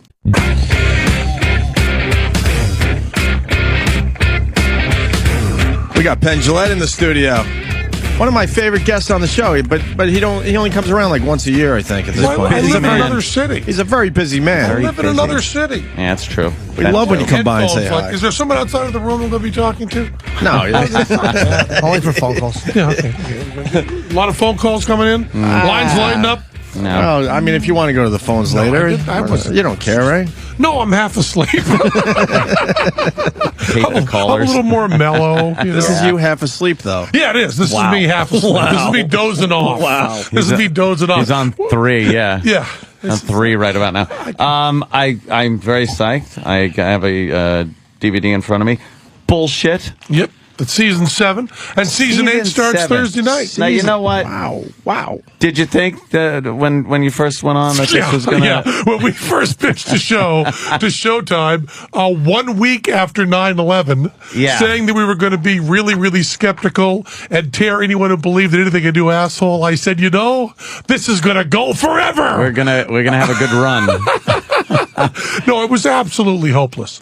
Even during the pitches, we would kind of taper off halfway through. We pitched to several different places. Taper off, we don't even believe in this crap. You're right. Yeah, you're not going to ever go with this. Moving into season 8, are you running out of things to do the bullshit thing? It's You're getting a little nervous, aren't you? Because there is really so much less bullshit in the world than there was a while ago. You probably noticed that. You probably noticed that no one's lying anymore. No. And there's no jive going on. So it's really killing us. No! Of course We're not running out of stuff. That's good Although to we hear. had to do some negotiation. They really wanted us to do cheerleaders for the opening show. Because they thought, all we're selling is tits and saying motherfucker. And, I wanted to do vaccines. Everybody would think if you're fighting with a network that it's the big, dumb, loud guy who just says, give us tits and give us pussy, put it out there. Yeah. And it's the network that's saying, do something 60 minutes like vaccines. It's exactly the opposite. Can you do nudity? What's bullshit about nudity? There's a lot of stories about nudity in the press. What are you talking about? There's that guy who was photographed through his door, with his dick hanging out over coffee. Yeah? Yeah.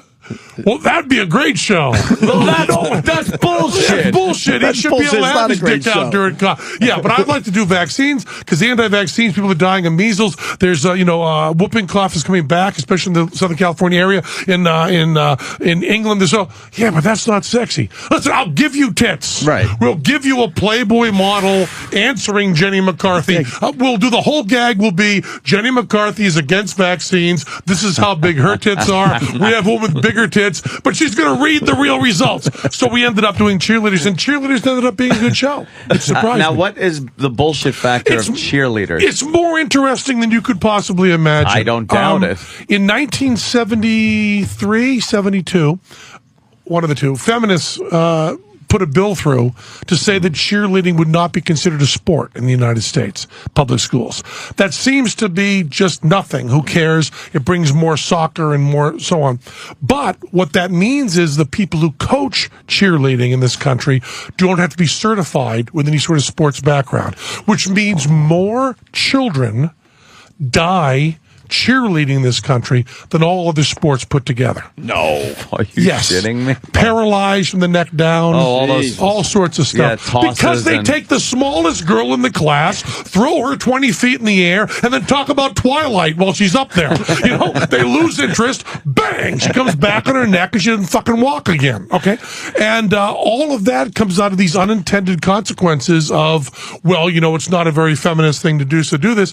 And this company that sells all the cheerleading stuff is thrilled about this because they get to sell to the parents instead of the schools, so they make a lot more money. So there really is a lot of bullshit around cheerleading. There was a bullshit factor in cheerleading. And they're not. You get to do the sexy angle. Yeah, but the thing is, you can do the sexy angle on vaccines, for Christ's sake. All you need to do is take their fucking clothes off, and it's sexy. Now it doesn't matter what you're talking about. I mean, they think the subjects have to be sexy, and I try to tell them, no, we can do anal sex while talking about, homeopathy. We can do that. If you want me, jerking off on someone's tits while talking about chiropractic, I can do that. Can do it. I can multitask. Now you got the sexy and the bullshit. Sure you do. Yeah. Put it all together. And you're tired this morning. You're tired. Very tired. Yeah, you need coffee or anything? I got some water. I don't drink caffeine. Really? I don't drink caffeine. Well, I you don't don't do need any speed. No methamphetamine. Was there anything you guys wanted to cover that they actually said no and won? We were kind of vetoed on Scientology. Wow. And in order to punish us, Matt and Trey of South Park came out and said, Penn said to us over dinner, because I wasn't going to brag about that. Penn said to us over dinner they couldn't do Scientology, so fuck them, we're doing it. And they did their big Scientology show and did a better job than we would have. I mean, they did. It was really good. Did they really veto you on Scientology? Like, what was their argument to say? I don't really know. And, veto is a little bit strong. There's a list of about 40 subjects for each year that's going around. You know how showbiz works. And I go, I don't want to do this. And then we go, well, Showtime's not interested in this one. And you kind of compromise back and forth. It's good because there isn't Showtime really much... wants cheerleaders. Penn really wants vaccines. You know, that's what we're learning today. There's not much bullshit in Scientology, though, so you wouldn't have much material. No, it's pretty straightforward. Of course, there are alien overlords running everything. Yes. I mean, Xenu is been fighting all of us since we were first put inside the volcano. Yeah. But there's other stuff that's bullshit. We really have to get that evilness out of us. And it apparently costs a lot of money. But also, one of the reasons, and I suppose this is defeats the purpose of being quiet about it. But, one of the problems with things like Scientology is outside of a very small group of people, everybody knows it's bullshit. And I like to do subjects where, like cheerleading, someone who is skeptical and knows stuff can say to me, what's bullshit about cheerleaders? And you can give them a little piece of information. You know, the problem is when we do things like Ouija boards, you know, you kind of get excited and go, there's this cool thing we done, and then you kind of go, but there's not one person that's ever tuned in our show that went, you mean Ouija boards are bull? You know, so I kind of felt Scientology was in that category too, so I didn't fight hard for it. You guys did a funny job with feng shui way back. One of my favorite They kind of episodes. just let it speak for themselves, which is all these people saying this is exactly what it should be, and they had rearranged the room completely differently. And you're like, none of these assholes knows what they're talking about. That's what you guys do so well is you don't have to sit there and go, this is bullshit. Let me explain to you. They let the people just hang themselves. Well, you know, that's the thing we don't do, and this is probably surprising. We don't do any ambush, and we don't do any misrepresentation. We don't do any of the Michael Moore stuff or the Sacha Baron Cohen stuff. If we come to you, we're going to say to you, you know, guys, we're doing the bullshit on Morning Shock Jocks, and Penn and Teller on the opposite side from you, and they're going to call you an asshole. Do you want to be interviewed for it? All right. Hi, I'm Anthony Cumia. I am on the Opie and Anthony show. Exactly. Let's do then I just start babbling and make an idiot of myself, and then you guys come on and go, oh, see? I try to say that we are fair and very, very biased. We don't take you out of context. We don't even show shit of you picking your nose, which we have a lot of footage of the B-roll. We just try to say, and we haven't got any letters complaining that people were taken out of context. Misrepresented or anything. They're they sometimes go much longer than we show. But we give the essential stuff. I bet they sit there and go like, wow, why did I say that? That really made I really am full of shit. Look bad. Yeah, I am full of shit. Hey, was there anything you guys wanted to attack that you realized wasn't as much bullshit as you thought? We had a little trouble with hypnotism. Oh, I thought you were going to say Hitler for a second. They really are pesky. He has some very good points. You know, the trains ran on. On hypnotism, we kind of came in, 100 miles an hour down a dead-end street because all we knew was stage hypnotism, which is 100% bullshit. Right. You're going to quack like a duck and wear a bra. Yeah. That's shit. And but then we got into the clinical stuff, and it turned out that we simply didn't know. And the show is, I'm kind of proud of it because we do a show where we say in the middle, we kind of don't know. That's a pretty hip thing. Yeah. But as far as being satisfying, if you're watching home and you want to go, yeah, rip him a new asshole, take him out, Penn and Teller, you guys don't know, really, do you? You did some research and you can't figure it out. Well, go. What convinced you? Like bullshit. Stuff like regression and stuff like that? No. The regression stuff is bullshit. I mean, like memories coming back. No. I mean, memories coming back. Memories coming back is bullshit too. But to be able to say, which is what I wanted to say, that there is no state of hypnosis, that it's all completely fake, you can't really do. What is it when they can make you remember stuff that normally you couldn't remember? That isn't real. What it does change, however, which I thought was fascinating, is it changes your confidence in the memory. So your memory is no more accurate, but you think it's much more accurate. So all the stuff, that's what I was hoping for. Past life regression, improved memory, stage hypnosis, all of that total bullshit. But then, you want to go in and make some sort of big statement. And when you get to what is the state that we call hypnosis. What does it mean? What does it accomplish? The only real answer right now is I don't know. The strongest that you can say is, and neither does anyone else. Right. But that's as strong as you can get. Yeah, because there's this misconception that it's, the old lightning bolts coming out of the fingertips into the eyes, and they do that pinwheel thing. Or is it a lot of people still believe that? Yeah, still believe in that. Or the hypnodisc. Yeah. You bought a hypnodisc in order to get laid when you were young. And that'll work. I could get her. I got my X-ray specs so I can see her tits ahead of time. Then my hypnodisc. A relaxed state. Or just a complete relaxed state of mind where you can maybe clear out the stresses and think a little better. A feeling that's never been felt in this room. Exactly. By anyone. Yeah. No, heterosexuality? Well, what are you going to do, Jim? What is it that I think when I was a kid, I went in school, they had a guy come in, or wherever it was, where they make you not remember a number between 1 and 10. Yeah. And it's like, I remember being very frustrated counting to 10 and knowing something was wrong, but like doing it on my fingers and coming up one short. And I don't know. Obviously, I knew Were the number. you Jerry Garcia in a previous life? Fingers. I don't remember what is that? It's got to be some sort of there's something to it. Yeah, that's the kind of thing that we just don't know. I mean, I have this sense that there's a pretty easy explanation, but there wasn't really a thing we could land on. We couldn't just land on the tonic at the end like we like to. What kind of subjects you getting on season 8? Season 8, we're doing the aforementioned cheerleaders and vaccines. Of course. And we're also doing self-esteem, the whole self-esteem movement, which is insane, the trophy generation. Right. We have such great footage of where everyone gets a trophy. Everybody gets a trophy. Yeah. We talk about that all the time. It's no insane. Winners, no losers. They don't even keep score, all that crap. Oh, right? yeah, or they keep score and then still celebrate the losers. Yeah. I mean, it's phenomenal. We're doing that one. And we're also doing fast food, which after all the stuff about, we have wonderful this whole movement to get all the calories up for fast food, especially in New York, all of this stuff. And the fact of the matter is that the fancy restaurants, the really expensive restaurants, are putting 2 sticks of butter in every single thing you eat. You get lima beans, there's 2 sticks of butter in it. The calories are through the roof, but the do-gooders are all fucking rich. Right. So they just push this. So the fast food episode is really good. And for the first time ever, we get accused all the time. All the time we get accused of, they're in the pocket of this corporation or that corporation, or they get free shit for doing this, or they're being bought off. In the fast food episode, for the first time, someone really did give a shit. Carl's Jr. actually gave us hamburgers. It was the greatest thing in the world. We were actually bought off by Carl's Jr.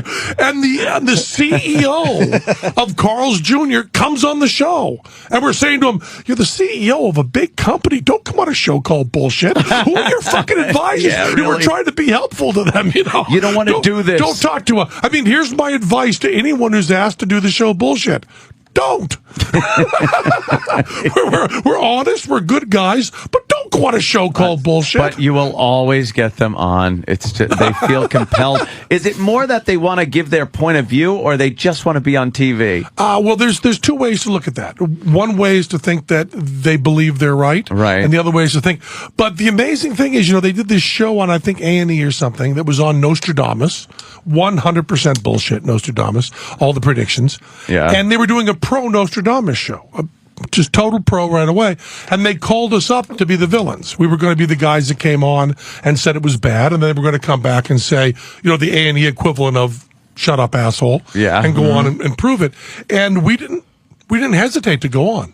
We said, if you don't take us out of context and we get to make our point, we believe we're right. We believe we can make the point. And I like to think if there were, for instance, a hardcore Christian or Catholic version of Bullshit, which I don't know what that would be called, hooey, I suppose, we would go on. I would go on and make an atheist case and then have them come back and say, then there's this asshole and throw it to me and say it.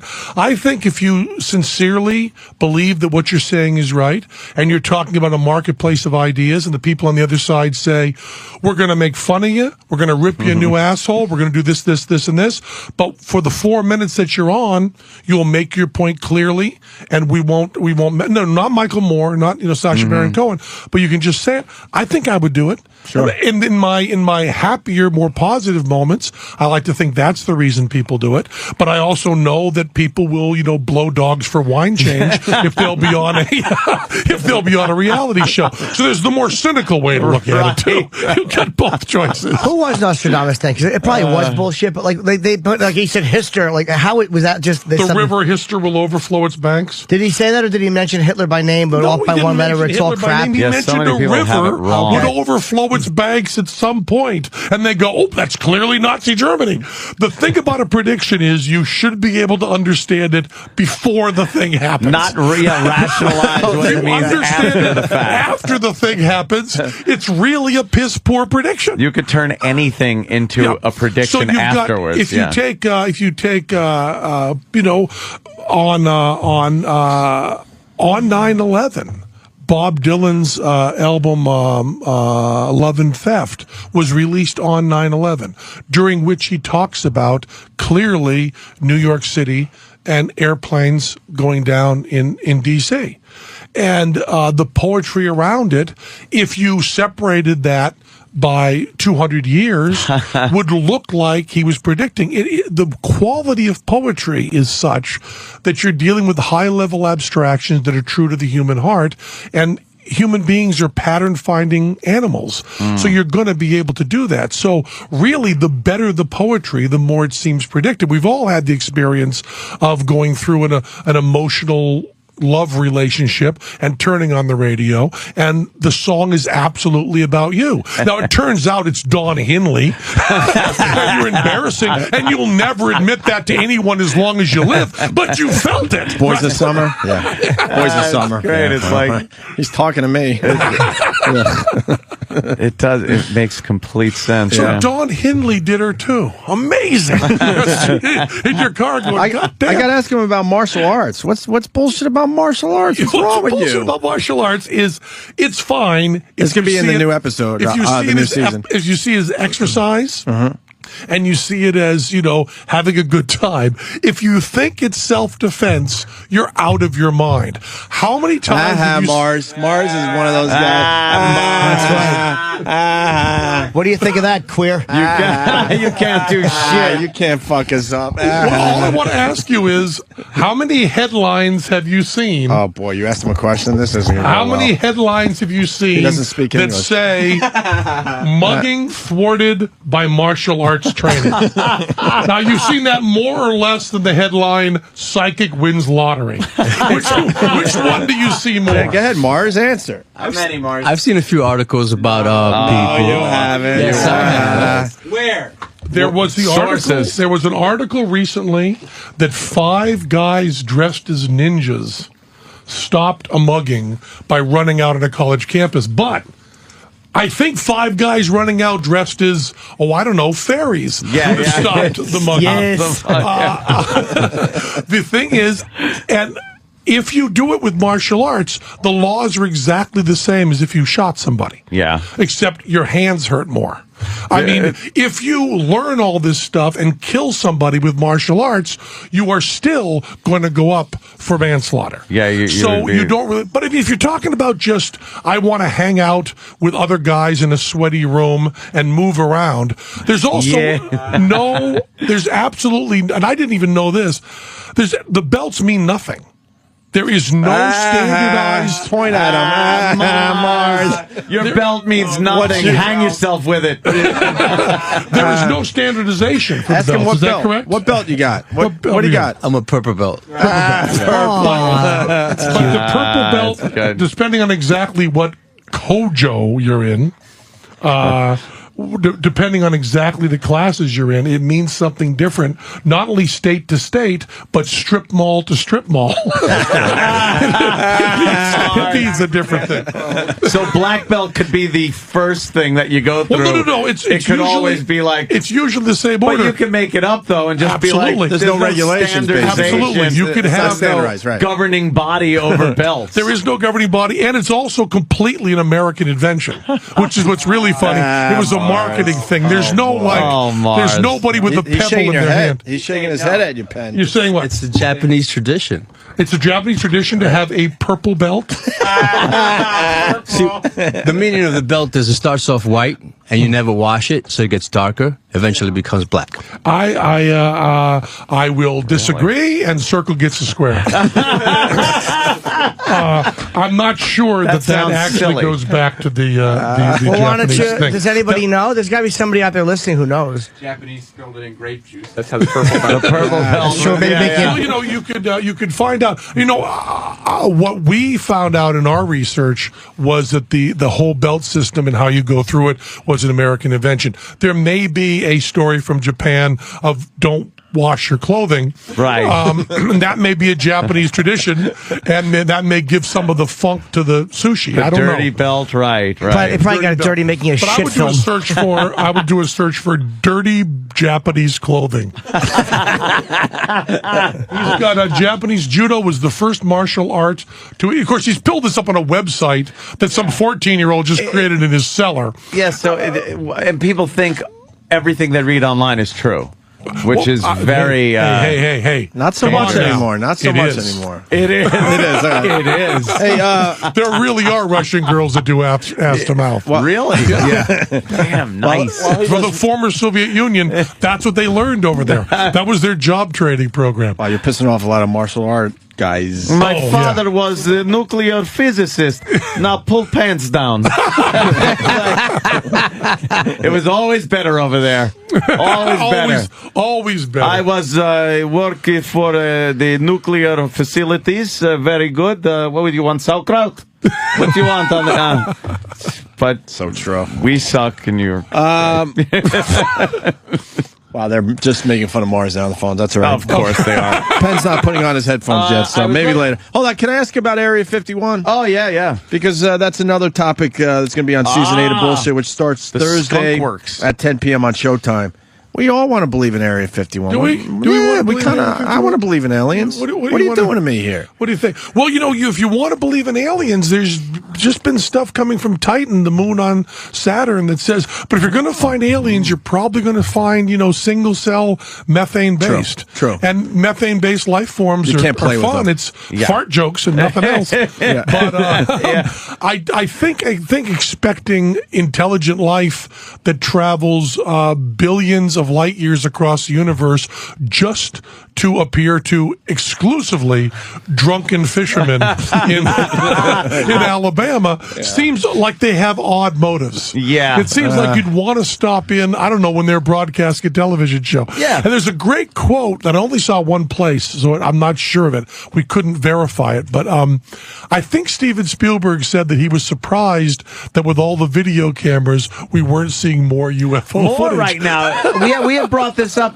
because we have. In the 50s and 60s, when you really had this UFO phenomenon going on and people were taking the pictures of them, no one walked around with a camera all the time. Yeah, everybody has a camera. Believe me, if a cop taps on someone a little too hard, there's 20 videos of it. But and the mashup with Lady Gaga. Yeah, that's it, of course. Skirts and all. But UFOs, for some reason, we can't get them on somebody's camera phone. That's because in 1958, a Frisbee on Super 8 was exciting. It looked great, yeah. It really looked good. The first time you see a Frisbee on Super 8, that's some boss shit. You're like, holy 50 shit. years after. Some power lines in the background for scale, and you're set. You can't pull that off anymore, unfortunately. No. You can pull it off, just no one cares. Do you believe in aliens, no though? Do you believe there's other life forms out there? Like real life forms? Something impressive? Life forms. Not the one-cell fucking thing. Fuck the one cell. It seems to me you have disrespect for methane-based life certainly forms. Do. I think there might be, and we could never know about it. which is the weirdest position. I think because of speed of light being an absolute rule, which it seems it is, even through a vacuum, it only goes a wee bit faster. I think that we could never possibly know about it, and they could never possibly know about us. So if you can't know about it, it's almost the same as it not happening. Yeah, that's true. Yeah. There's been, millions of people smarter than me who have speculated. I mean, even right to Hawking and certainly Carl Sagan, who speculated that it could be out there. But when you do that Einstein cone of what we can possibly know, I mean, if you're talking about something being millions of light years away, that means we send a message at the speed of light, they get it millions of years from now, and then they answer back. I mean, that's really worse than AT&T with an iPhone. It's way slow. Just so not about. being able to know, if we're in this cell that because of the speed of light we can't get out of. The proverbial no one I was can hear talking the to tree Lance falling. Burton, Lance Burton, the magician in Vegas, and he went, "So you're saying that speed of light travel is absolutely impossible?" And I said, "Yes." And he said, "Well, how am I going to get to other planets?" I said, "Even if we could do speed of light, they're not sending you, Lance. We're not at the top of the list." There's going to be 5 guys out there. Right. Poor Lance. Although even the smartest chimp, Coco, can only sign. It's like, as far as what we know, even if Einstein was the brightest, or Hawking, or even Sagan, who thought that they were aliens, but they just couldn't get here because of the distance, maybe we just don't know. You know what I mean? Maybe our the peak of where we can go is 5% of what you really know. I love travel. that you pulled the number out. In the middle of this speculation, 5%, a number came in. 5%. I wanted to say a minuscule amount, but I said throw out a percent. It will sound like you've done some research. 5 to 7%. Oh, that would have been better. 5 to 7%. Give yourself some leeway. Sure. I like Jimmy's thought on that, though. Because they do theorize wormholes. I mean, Hawking talks about those. I mean, there may be ways to do it where you're not actually covering the distance that we just can't. Our mathematics don't cover. Absolutely. And if you're talking about a period of the entire time there's life on Earth, and you open that up, but I'm talking about how long we're going to live. How much intelligence we have, I don't think there's a way we can find out. And the great thing is, that's depressing. If we really do have aliens come visit us, I don't think there will be any doubt about it at all. I don't think it'll be one guy, high on swamp gas who tells you that he happened to see it. I think we'll all know very, very clearly. It'll be a holy shit moment for everybody. For the world. Hawking, Screaming Steve Hawking, said he's a little worried about the aliens coming in. And I'm going, well, he should be. He's the slowest guy. Pete Hawking, you don't have to run faster than E.T. You just have to run faster than the guy with Lou Gehrig's disease. Move, run. So I'm pretty sure, as big and clumsy as I am, I can outrun the guy in Oxford in the wheelchair. So he should be worried. He's the last guy. How the fuck is he still alive with the Lou Gehrig's That's disease? amazing. That takes you out quick, usually. It's better than that. His wife divorced him for cheating on her with a nurse, and all he could move was one fucking finger.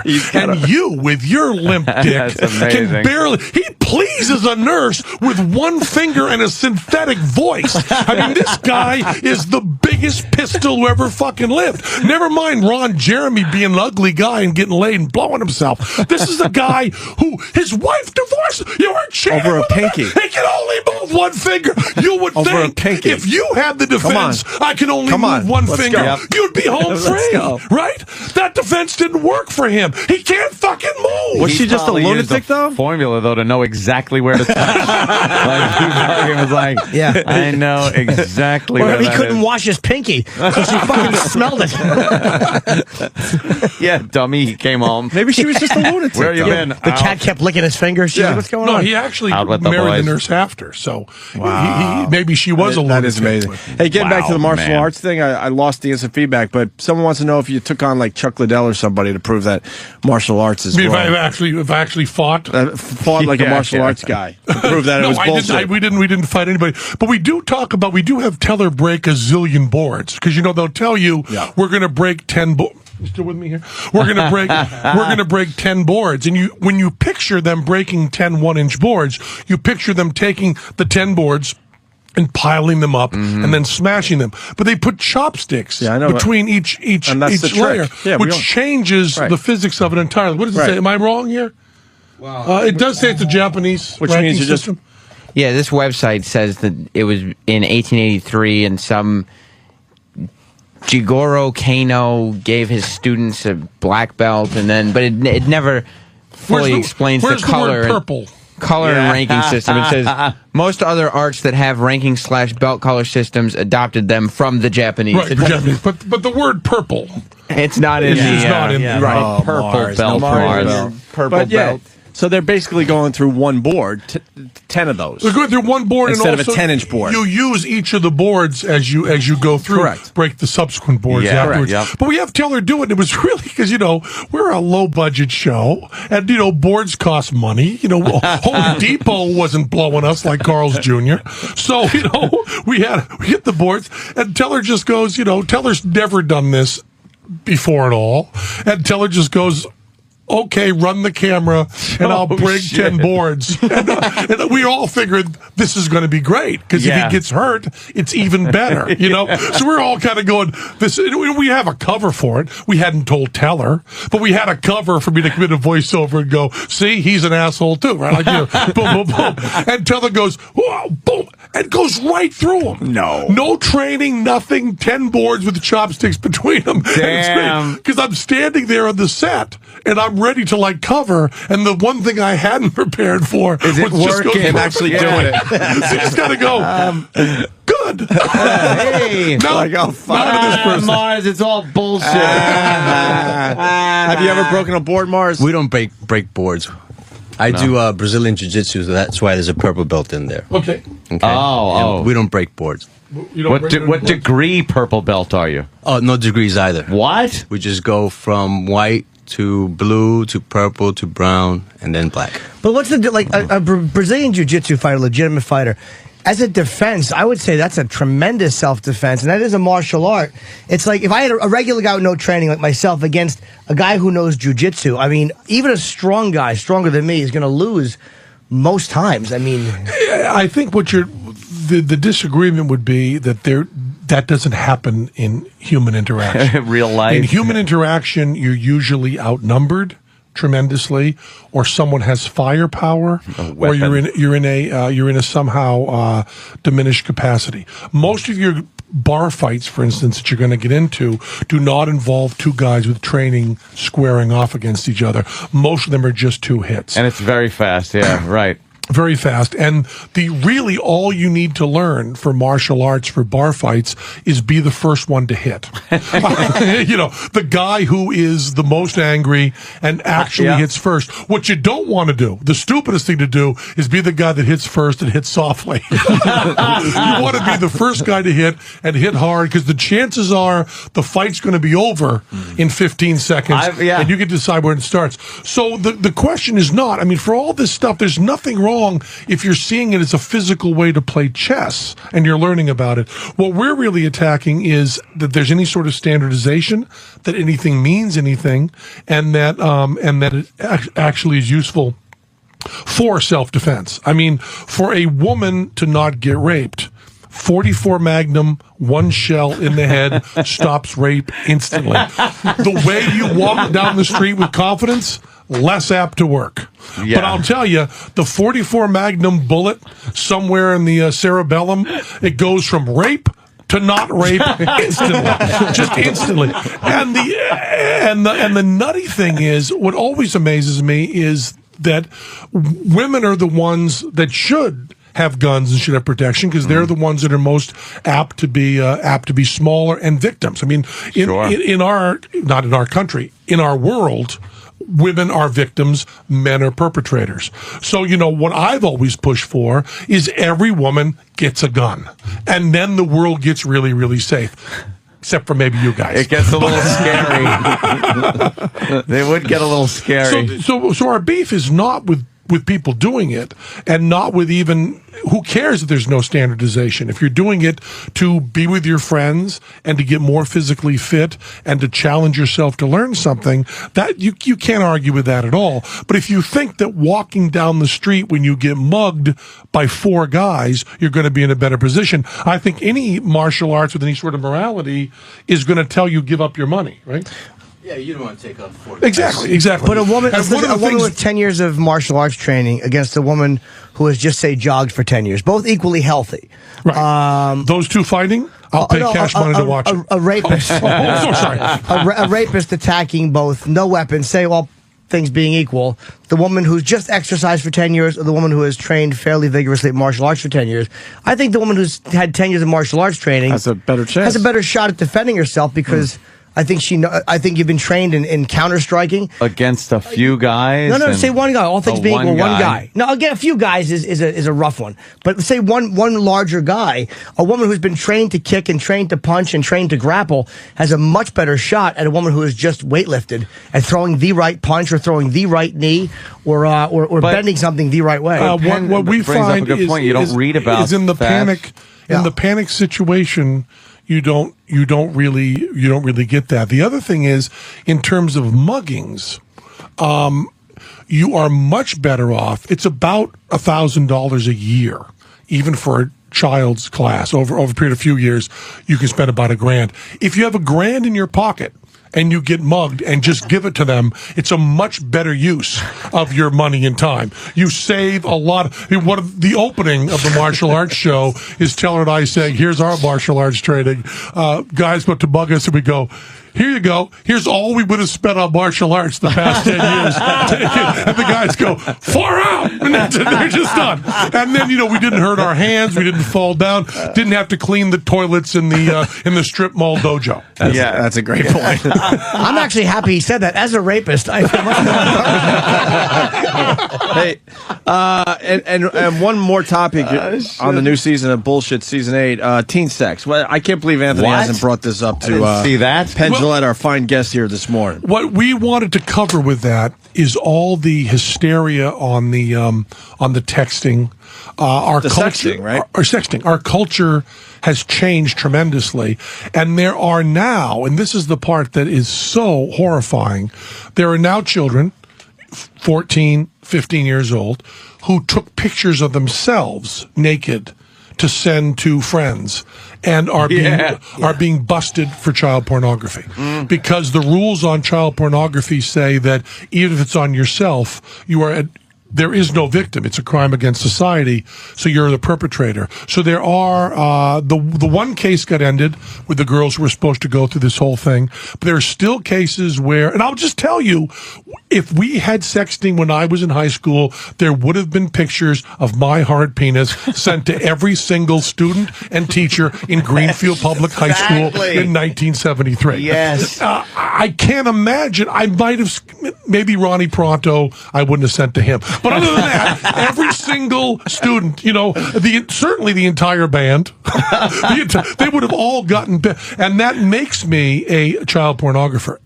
The other thing that's a problem is state to state, it's very, very different. And many of your sex offenders... Telling me, it's very hard to keep up with those laws. Well, for instance, you have to drop a girl off at Delaware and meet me in Virginia.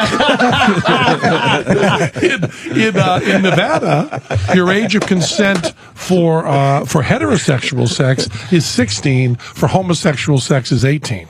Yes. So that gives us 2 years head start. I guess that's what they're thinking. We'll let them have some rights, but let's get a head start in there. Yeah, maybe they'll really adhere to the regular sex and keep that homo stuff out of here. 2 years to get 2 years. 2 years head start. So we're really talking about in the teen sex thing. It comes down to what I always say, which is the kids are all right. Kids are not doing worse nowadays than they were doing any other generation. Two things are always true. one, the world keeps getting better. Two, people just keep thinking it's getting worse. I mean, we're seeing that a lot. Crime rates in the United States are down insane. I mean, especially New York City. Yeah.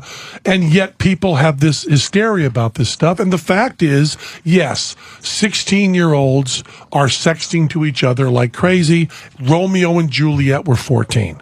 And when it was first put on, one of them was a guy. So things have not gotten worse since Shakespeare's time. Yeah, and it's just the technology's changed. Obviously, it's easier to send a picture of your cock to somebody than it would be to have to get the Polaroid out and then write a letter, mail it. When was the first time you took a Polaroid of your cock? How old were you? Oh, my God. Let me see. Probably when I first got a Polaroid for my 7th birthday. Exactly my point. Yeah. And you're not doing time as a sex offender for the rest of your life. He didn't take the picture, his uncle did. Yeah, he's doing time. It was that 1, 2, 3 smile thing. Well, we'll just let this develop. He is right, though. I mean, in high school, if I could have done it, I would have done it. Done it right? I'm 41, and I have no fewer than 10 cock photos on my iPhone. Send one to Penn. How many are yours? I would say 6 are mine, 4 are enhanced. And 1 is undetermined. 1 is undetermined, yes. It's Lady Gaga. We don't know what that thing is. What's this I got here? I don't know. She's got some kind of... someone on the phone said that the 7th season of Bullshit's on DVD. I got a copy in my hand. And was the Vatican episode on there, and why isn't it on DVD? Is this a popular question? Let me see that. The Vatican isn't on there? I don't know. That's what someone's saying. Let me see. Oh, you know. This is a well, I'll be fucked. We did that show, The Vatican. We did a show in the Vatican talking about the Pope. It's not on here. You know something? I'm going to look into that. Tell them I'm going to look. How did that? What the? Maybe it's just left off the wrapper. Yeah. What the? I'll have to look into Maybe it's that. a hidden track. What the fuck is that about? Yeah. What the fuck that's about is we were not the ones that put together the DVD. We did the Vatican So Showtime decided that it shouldn't be on DVD. No, I think it was actually whoever manufactures this. Yeah, it was clearly just this is. So is it on there, just not listed? Look at this. Look at that. What does it say right there? Made in Mexico. Oh, that's what it was. That's what it was. It was those fucking. That's why again. the Arizona law is so important.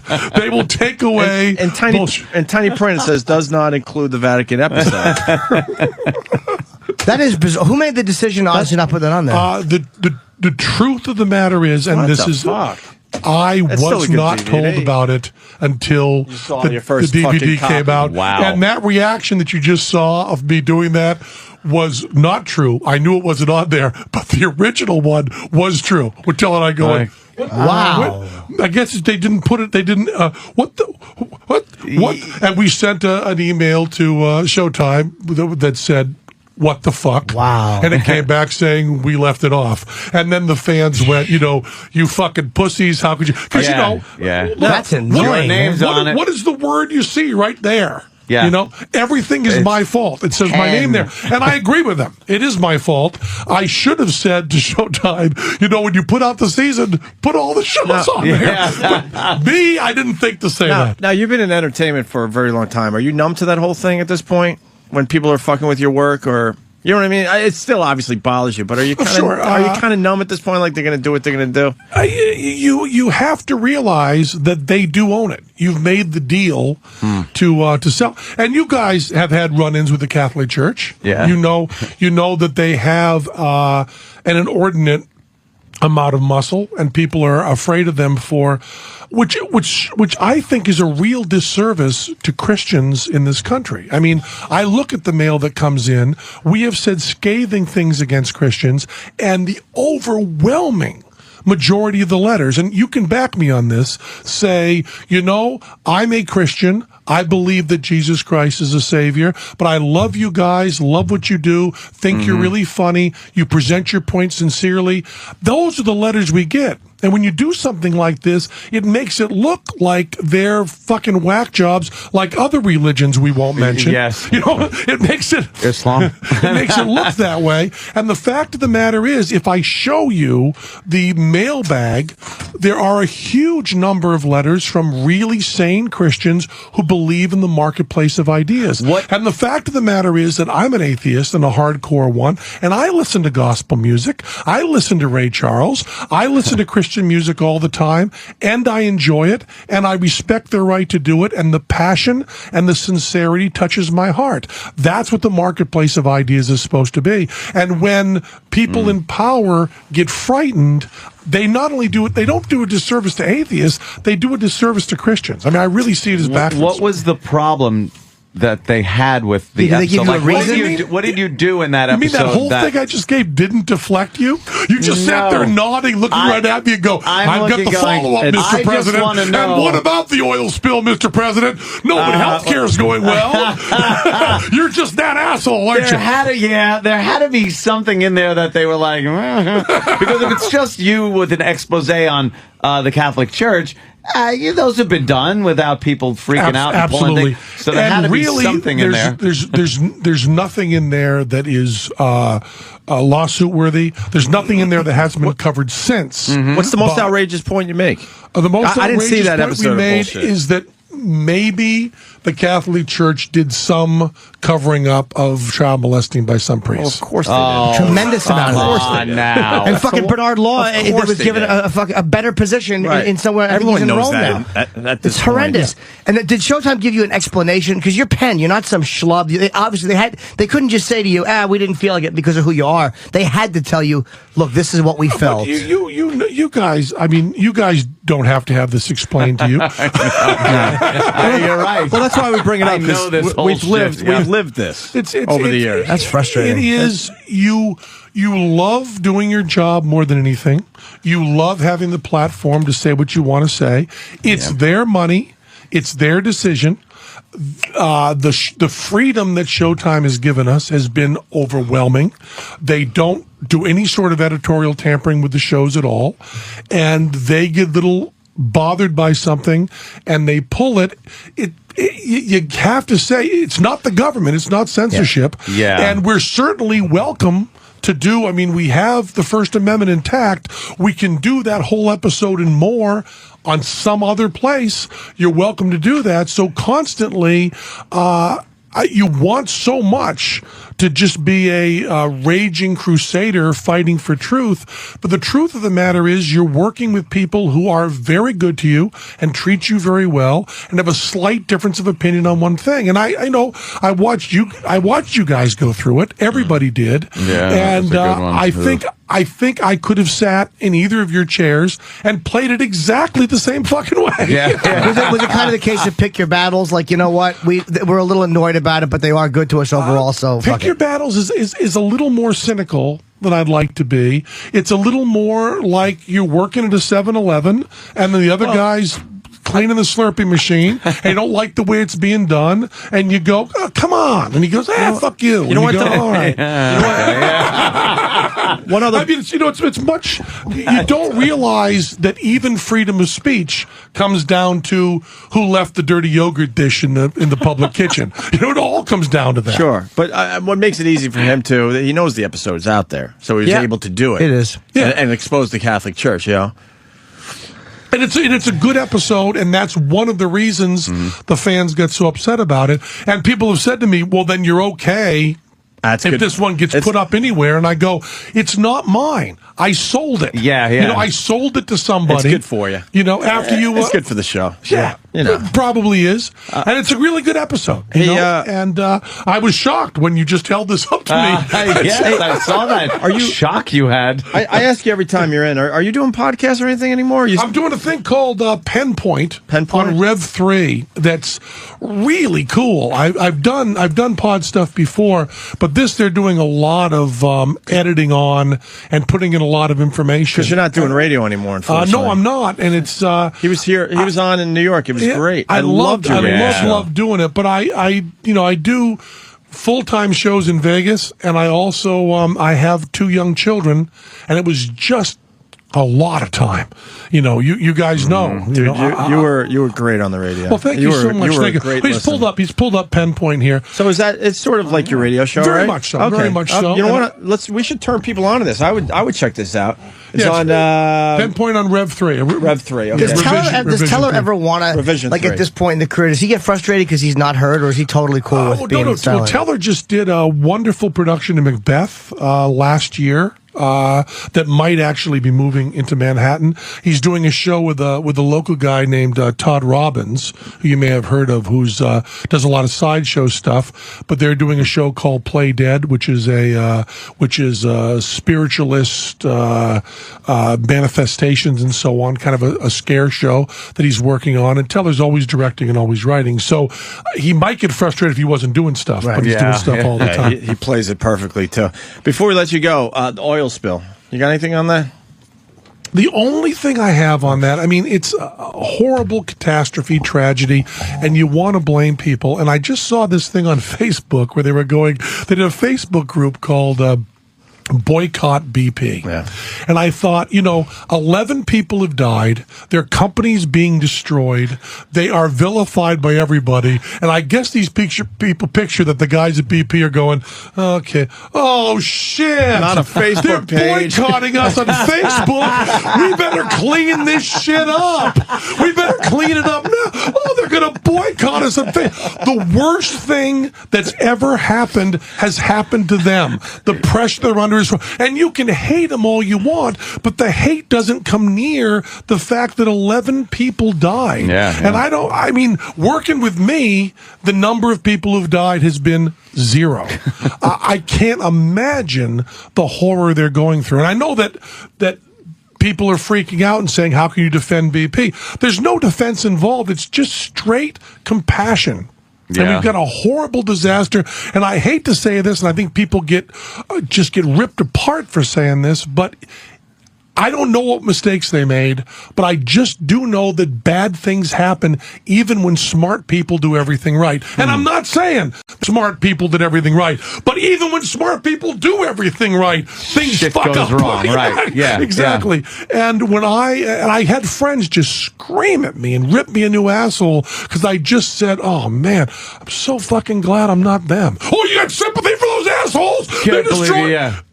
Sticking up for big oil, man. It's not really sympathy. It's just, I'm really happy to be a juggler and a magician and not a guy in the Gulf of Mexico running a saw 2 miles down and trying to plug a fucking gusher that I can't see, using essentially, dental floss and a tampon. I'm really glad I'm not the guy doing that and calling home and going, no, honey, I really am working on the oil that's destroying the world. I'm not banging the secretary. I mean, it's just like, and now Facebook, oh fuck, they're going to boycott us. The stations are closed. They're going to have armed guards around them. People are going to riot about BP. They don't give a fuck about your Facebook profile. We're losing friends.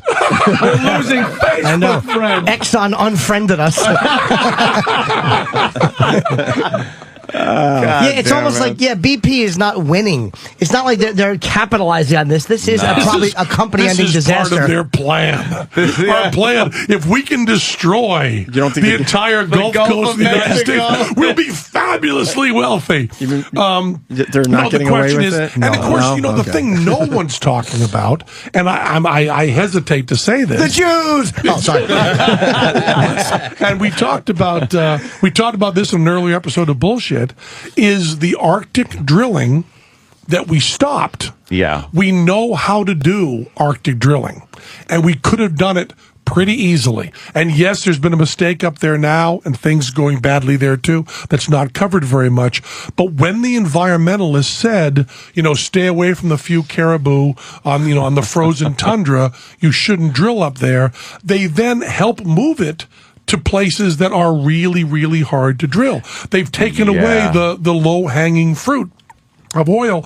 So part of it is all of our faults. I mean, we are saying don't drill in the Arctic. And also, by the way, we want our oil cheap and we want it fast and we want to use it constantly for everything. And by the way, guys, don't ever fuck up. I eat more Gulf shrimp than I do caribou.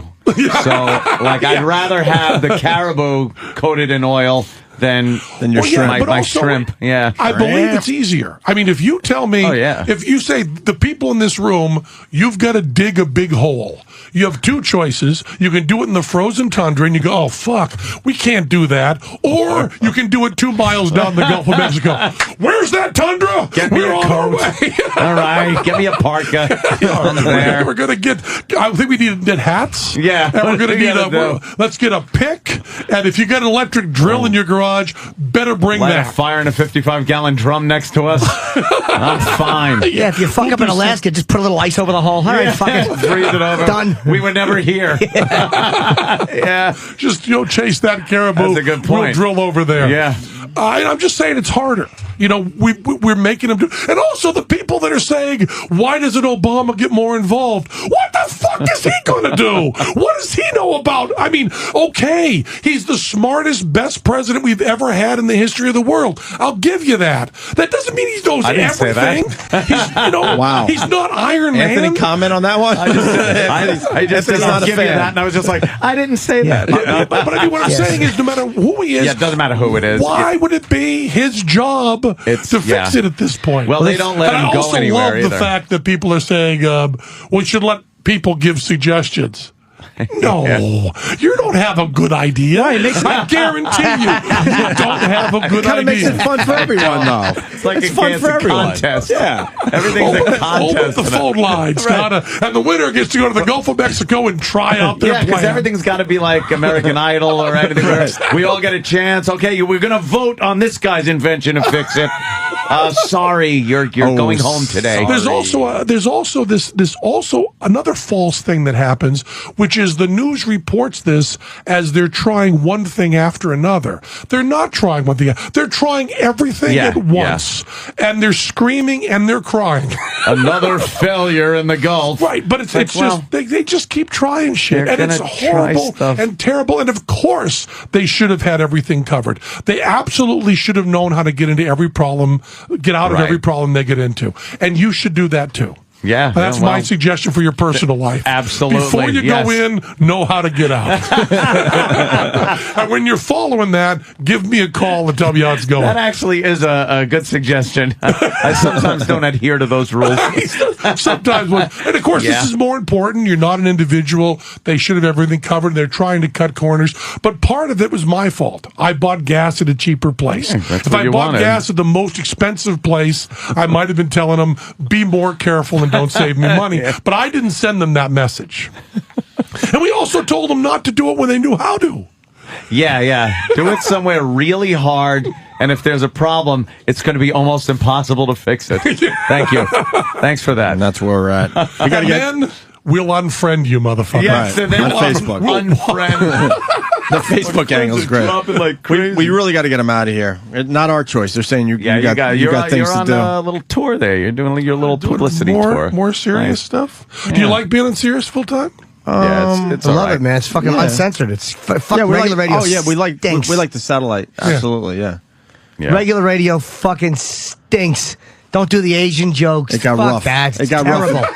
It's fucking terrible. The Asian joke? You were having a Sarah Silverman problem? No, but in a way, yeah. Any Asian reference, if you did a voice like "hello," they dumped out of it because the special interest groups. I mean, that's where it got to. Any ethnicity, it became where they were just sucking cock. Hold on. I'm telling you.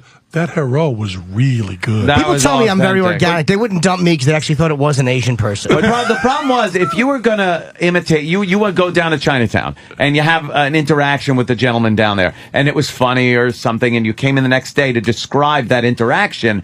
You're not making an Asian joke, some stereotypical thing, but you want to kind of imitate the guy's voice. You can't even do that. You would get fired over that. So you got to say, so then the Asian guy said, I have these dried ducks hanging up here in my window. It's like it just doesn't. There's a thing of doing an imitation of somebody that isn't this stereotypical. But just to hammer the point home, our old station that you worked for as well, they fired a guy for doing exactly that, and he's married or his girlfriend is an Asian broad. Yeah. He's married to Asian her. broad. He couldn't do the Asian thing. Yeah. But he has some Asian kind of broad. sensitivity toward the whole thing, and he felt like it was fine, and the company actually fired him over But it. once again, it's showing disrespect because the way it really is special interest groups. It's not Asians. Right. No, you're right. You pick any Asian person of Asian descent who's listening to your show right now. Wouldn't give a shit. They don't give a shit at all, and they get it. It's like they understand who you're talking to. If you were sitting around with them, they would do the voice for you. All right. So that makes perfect sense. Why can't the big guys understand that? The guys that run these companies. It's also you when made a great point there. You put stuff like, these people are one guy in a garage with who a call letterhead. themselves a league. Yeah. Right. And A they league. get, It looks like he's had experience with this. Bill Donahue, yeah. 100, a little bit, right? 150 letters. And you try to tell them, can't you guys do math? Just write it out. They'll go away. They don't have this. They don't have the power to do anything. We're going to boycott. We're going to do this. Well, we got to fire these guys. No, you don't. Yeah, well, you leave it alone. We've been telling the bosses for years. Tell the special interest groups to go screw. Also, how many of the don't give them the power? Yeah. How many of the guys who write complaint letters in crayon buy Lexuses from Letterman? How many of these guys are? I just say, why can't you be money hungry? Yeah. Look at how many of these letters are you getting from Bill Gates? Yeah. Now they're panicking. All right, So, Penn Jillette, what do we need to tell the people? Obviously, Bullshit Season 8 starts Thursday at 10 on Showtime, so we Great got that out show, there. 7 is on DVD 7 now. is on DVD. I'm going home and watching because I didn't get to see a lot of these episodes on this one. And check out Pinpoint on Revision 3. Absolutely. That's what I would say. Revision 3, yep. And thank you so much. It's always Thanks for such a coming by. pleasure to do your show. love People having tell you me down after the show in Vegas, I love hearing you on. When I go, it's an easy show It's to do. good. I It's like right. doing It's You it. an easy hang. said It your just- crew are their fans, right? Yeah, that's cool. In the warehouse. It's the only time they ever hear me. When I'm actually in the room with them, they're not listening. When you guys, you give it a certain kind of importance, they pay attention. They'll come to me and go, "Oh, I didn't know Vatican wasn't on." I told you that. No. I gotta do a little Twitter action for you. Oh, there you Are you go. on the Twitter there, Penn? I am on the Twitter under the name Penn Jillette, strangely enough. All right. Oh, you got that, huh? A lot of people have to go, the real Penn Jillette. Yeah, I know. Because there's some Penn Jillette guy just going around with your picture. And I got Jim Norton, but I had to follow the guy. He's like, just follow me and I'll give you your name. I'm like, all right, fine. So I'm following this guy. Penn, how about your you own pose shit. for a fucking picture? It was There you go. spontaneous. There you go. All right, should we go to break? All right, Because they are panicking. He's got a place to Hey, go. Penn, Let's go, thank Ray. you. Always a pleasure. Okay, Penn Jillette, everyone. Yeah. Penn Jillette, everyone. Penn's good. I like when he comes in. Like having him in. Kenny was not happy with that martial arts talk. Well, why didn't Kenny come in and debate him? I don't know. Kenny's just, Kenny debate somebody. Well, I mean, He just wasn't pleased. out of everything he was talking about, I mean, that one was a little rough. I disagreed. I think. I don't think he really made his argument on that one. I but- think he was but talking. whatever. See, I don't think. I think he was talking more about the average Joe and Jane kind of going out, learning the martial arts in a place like some of these strip mall martial arts plays, and then thinking that if they're confronted by a mugger, that they can thwart the situation using the martial arts that they had learned. And that's a lot of times that's how these things are presented to people. I'm not talking about MMA guys. If you get Chuck Liddell in a bar and some guy comes up to him and wants to square off, I think the martial arts that Chuck Liddell has learned is definitely going to come be an advantage. Right. But I think if you get this guy that went to, fucking Lion Leibowitz, Kung Fu, and I think he was also talking about how it's regulated, and actually it's not really regulated. And yeah, that too is kind of the bullshit part of it. So, whatever. It's just Still a good guess. I think he had some points, but I think it was very easy to misinterpret what he was trying to say. Yeah, martial arts. Yeah, it's a great form of self-defense. There was some good comedy in there, though. But all the money yeah. I was going to spend on just martial arts hand it training, over. just hand it over. No, I didn't want to say it because it might still be a sponsor someday. That's why. I was listening very closely, and it seemed Calling me like out. you agreed with Penn Jillette on Obama. As far as the oil thing goes, no, he's a very smart president. The best ever. No, I didn't agree. I said I wouldn't say that. I thought you were going to get into it with him a little bit. No, you're very passionate about the other point of view. You can't argue politics. I wanted to hear what the guy had to say about what he was talking about. We could sit there and argue, Obama's great, Obama sucks, back and forth. What are you going to get with that? Never works, changes anything. Yeah. It's one of those deals. Obama, I think, and I'll give him I'll throw him a bone with this one. He doesn't have to be at the fucking Gulf every day. It's okay. It's okay if Obama doesn't go down to the fucking Gulf every day and check on the progress. Weren't they giving him shit because he wasn't down there? So now he's making sure, okay, look, I'm down here. He had a vacation planned or some shit, and it was like, well, you can't take a vacation during this time because there's oil leaking. It's like, you know what? What's he going to do? Roll up his sleeves and fucking get his hands down there? Public is stupid. It is kind of like putting a little much on the guy. There's so much else to criticize him about with real issues that he is responsible for. My only question about the whole oil thing, do we have enough volunteers down there cleaning this shit up? Yeah, I don't know, do we? I don't know. I don't know what the answer is there. The birds have all volunteered, and they're cleaning up. That's all they're doing is trying to help. They're doing their job. You know how much oil a pelican could fit in that big bill? You ever see him? He gets up, they open his mouth, oil pours out. Can you imagine? It's great. They're doing a great job. They're helping. They decide that's the only way to clean up the oil. Use the pelican. Pelicans eat it, and they make you shit in the gas tank. And then like the Flintstones, he just goes, it's a living. It's a living. Hey, Penn Jillette turned a lot of people on to Otto and George. I did not know that. Yeah, he loves Otto and George. Loves them. Whack Bag. I loves didn't know Otto. That. Loves the Otto. Huh? Yes. Very cool. We're kind of wrapping up here. Bernie Madoff. Is this true? Oh, he apparently bilked some people out of some money. No, we know that. Oh, he was talking to an inmate. These inmates can't keep their fucking mouth shut. Oh, someone tells you something, then they run to the authorities, probably because they're hoping to get some time knocked off. Yeah, time knocked off. Basically, Madoff told one of his fellow inmates, "Fuck my victims. I carried them for 20 years, and now I'm doing 150." Was he saying that to be tough? So he doesn't get beat up anymore? No, they worship him in jail. Madoff was going to be worshipped in jail. Why? Because he's the ultimate criminal. He was beat up. Stole maybe out of a personal beef. But drug dealers, no one's going to fuck with this. Even if, I've changed even if he was in fucking Rawway or Rikers Island, they'd worship him. He's smarter than any of them. He ran NASDAQ. He can tell you, for your people on the outside, what stock picks do you think can help? He would get protection because all he's got to do is start giving his stock opinions to people.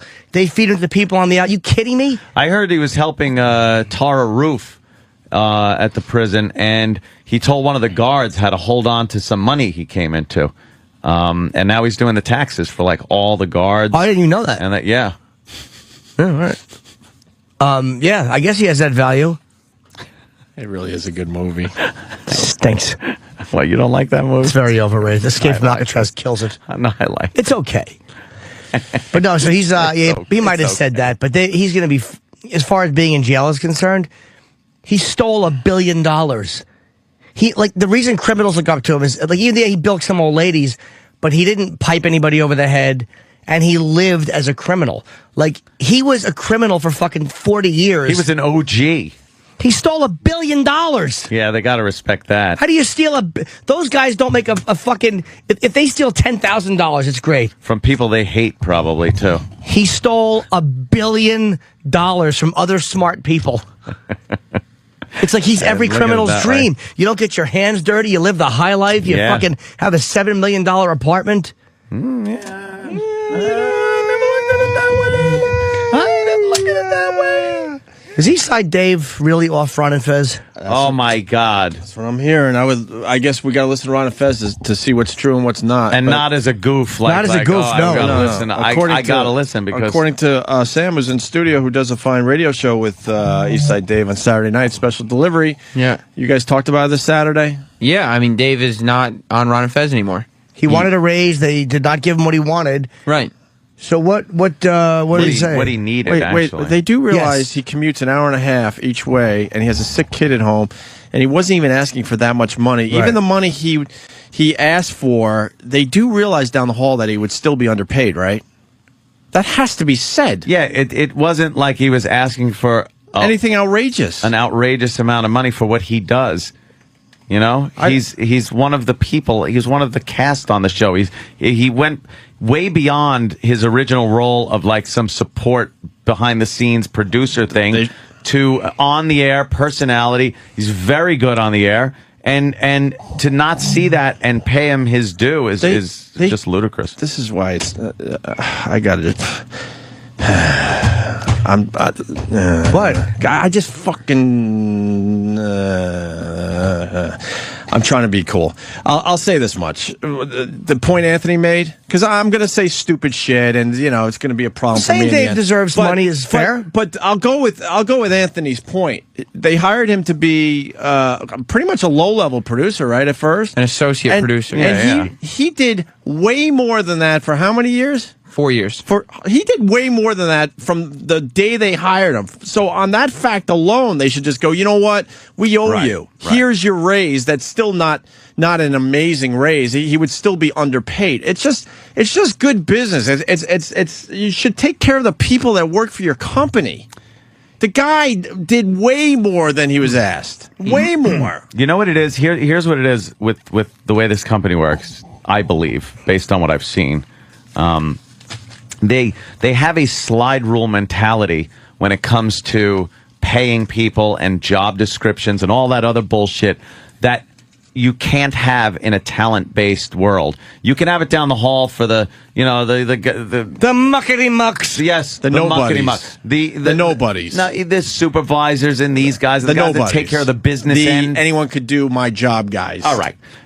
See, that's why I got to shut my fucking mouth. But with talent-based, when you're dealing with talent-based stuff, you hire Dave originally for what he was doing. You pay him a certain amount of money. He then transcends that, becomes something else. You don't then just tell him we can't give you money because your original job description is this, and we pay you on this level based on what we pay everyone, this, that. You can't deal with that. You have to leave it a little abstract and have a gray area that you can then go, this guy has become a very good on-air talent. Pay the motherfucker. How about this? They had no problem watching him as he was underpaid for 4 years. Yeah. Overperforming, way overperforming what they hired him for. Yeah. They had no problem watching that, right? As the guy's taking a fucking bus an hour and a half each way to get here. Crazy. And I talked to Dave over the weekend. I can say this much. It came down to this, and I'm sure Ronnie, it's Ronnie's show, and he'll discuss it in more detail. It came down to this. Dave couldn't afford to come to New York City anymore to do the radio show. That's how underpaid the guy was. Nope. That's why he had to finally leave. He's probably getting fucked a double tax because of New York, New Jersey. He couldn't afford it anymore. That's the reason why he will not be, if I'm hearing it right, on the Ron and Fez show anymore. Yeah. That's just insane. Fez had a hard time. Dave was able to step in. Fez is going through his thing. So, this way you don't have to shut the whole show down.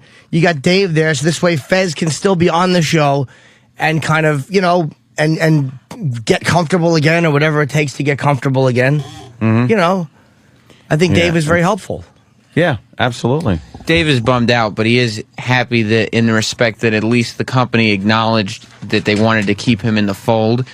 That they're putting him on. They offered him a joke raise. It has to be said, a small raise, joke raise. And when he said he couldn't do it, they told him it was a joke raise. That was an insult. But I'm sorry, Sam. No, I'm just but even with that money, he still can't afford to come to New York to do the show. That's what it came down to. Not to buy a mansion. He couldn't even afford to get here anymore. Yeah. So they said they're moving him to now he's going to become a part-time employee. Because they said they want him to keep coming in on Saturdays if he can't come in at least, during the week. Which is smart. At least he keeps doing radio because the guy is a really talented fucking guy. Yes. He really is. And somebody that recognizes talent will see that in Dave, and Dave will do well eventually. But unfortunately, these guys aren't willing to recognize that, which just blows my mind. They better recognize. Blows my fucking mind. Yeah, they're probably like thinking, hey, this is great. We saved some money. No, their logic is just sucks. Those who fail to recognize will someday have to reckon. Their logic is ridiculous. Ridiculous. Because they have some kind of weird rules in place. Aspirations are shit. 4 years they watched him overperform. 4 years. When they should have done the right thing somewhere in that 4 years and go, you know what? I know we hired you for this, but you're obviously doing a lot more. We want to acknowledge that. That's how old school radio was. Yeah, I know it's changed. People look. I know it's changed, and I'm stupid to think that people are going to do the right thing. I got to start realizing they used to look and say, wow, that guy's an asset to the company. Ought to toss him a few bucks so we can keep him on board here so he doesn't go running off somewhere else across the street. And it's just not run like that anymore. They just see it as they got the bean counters, as they call them, the bean counters. And then they go, well, you know something?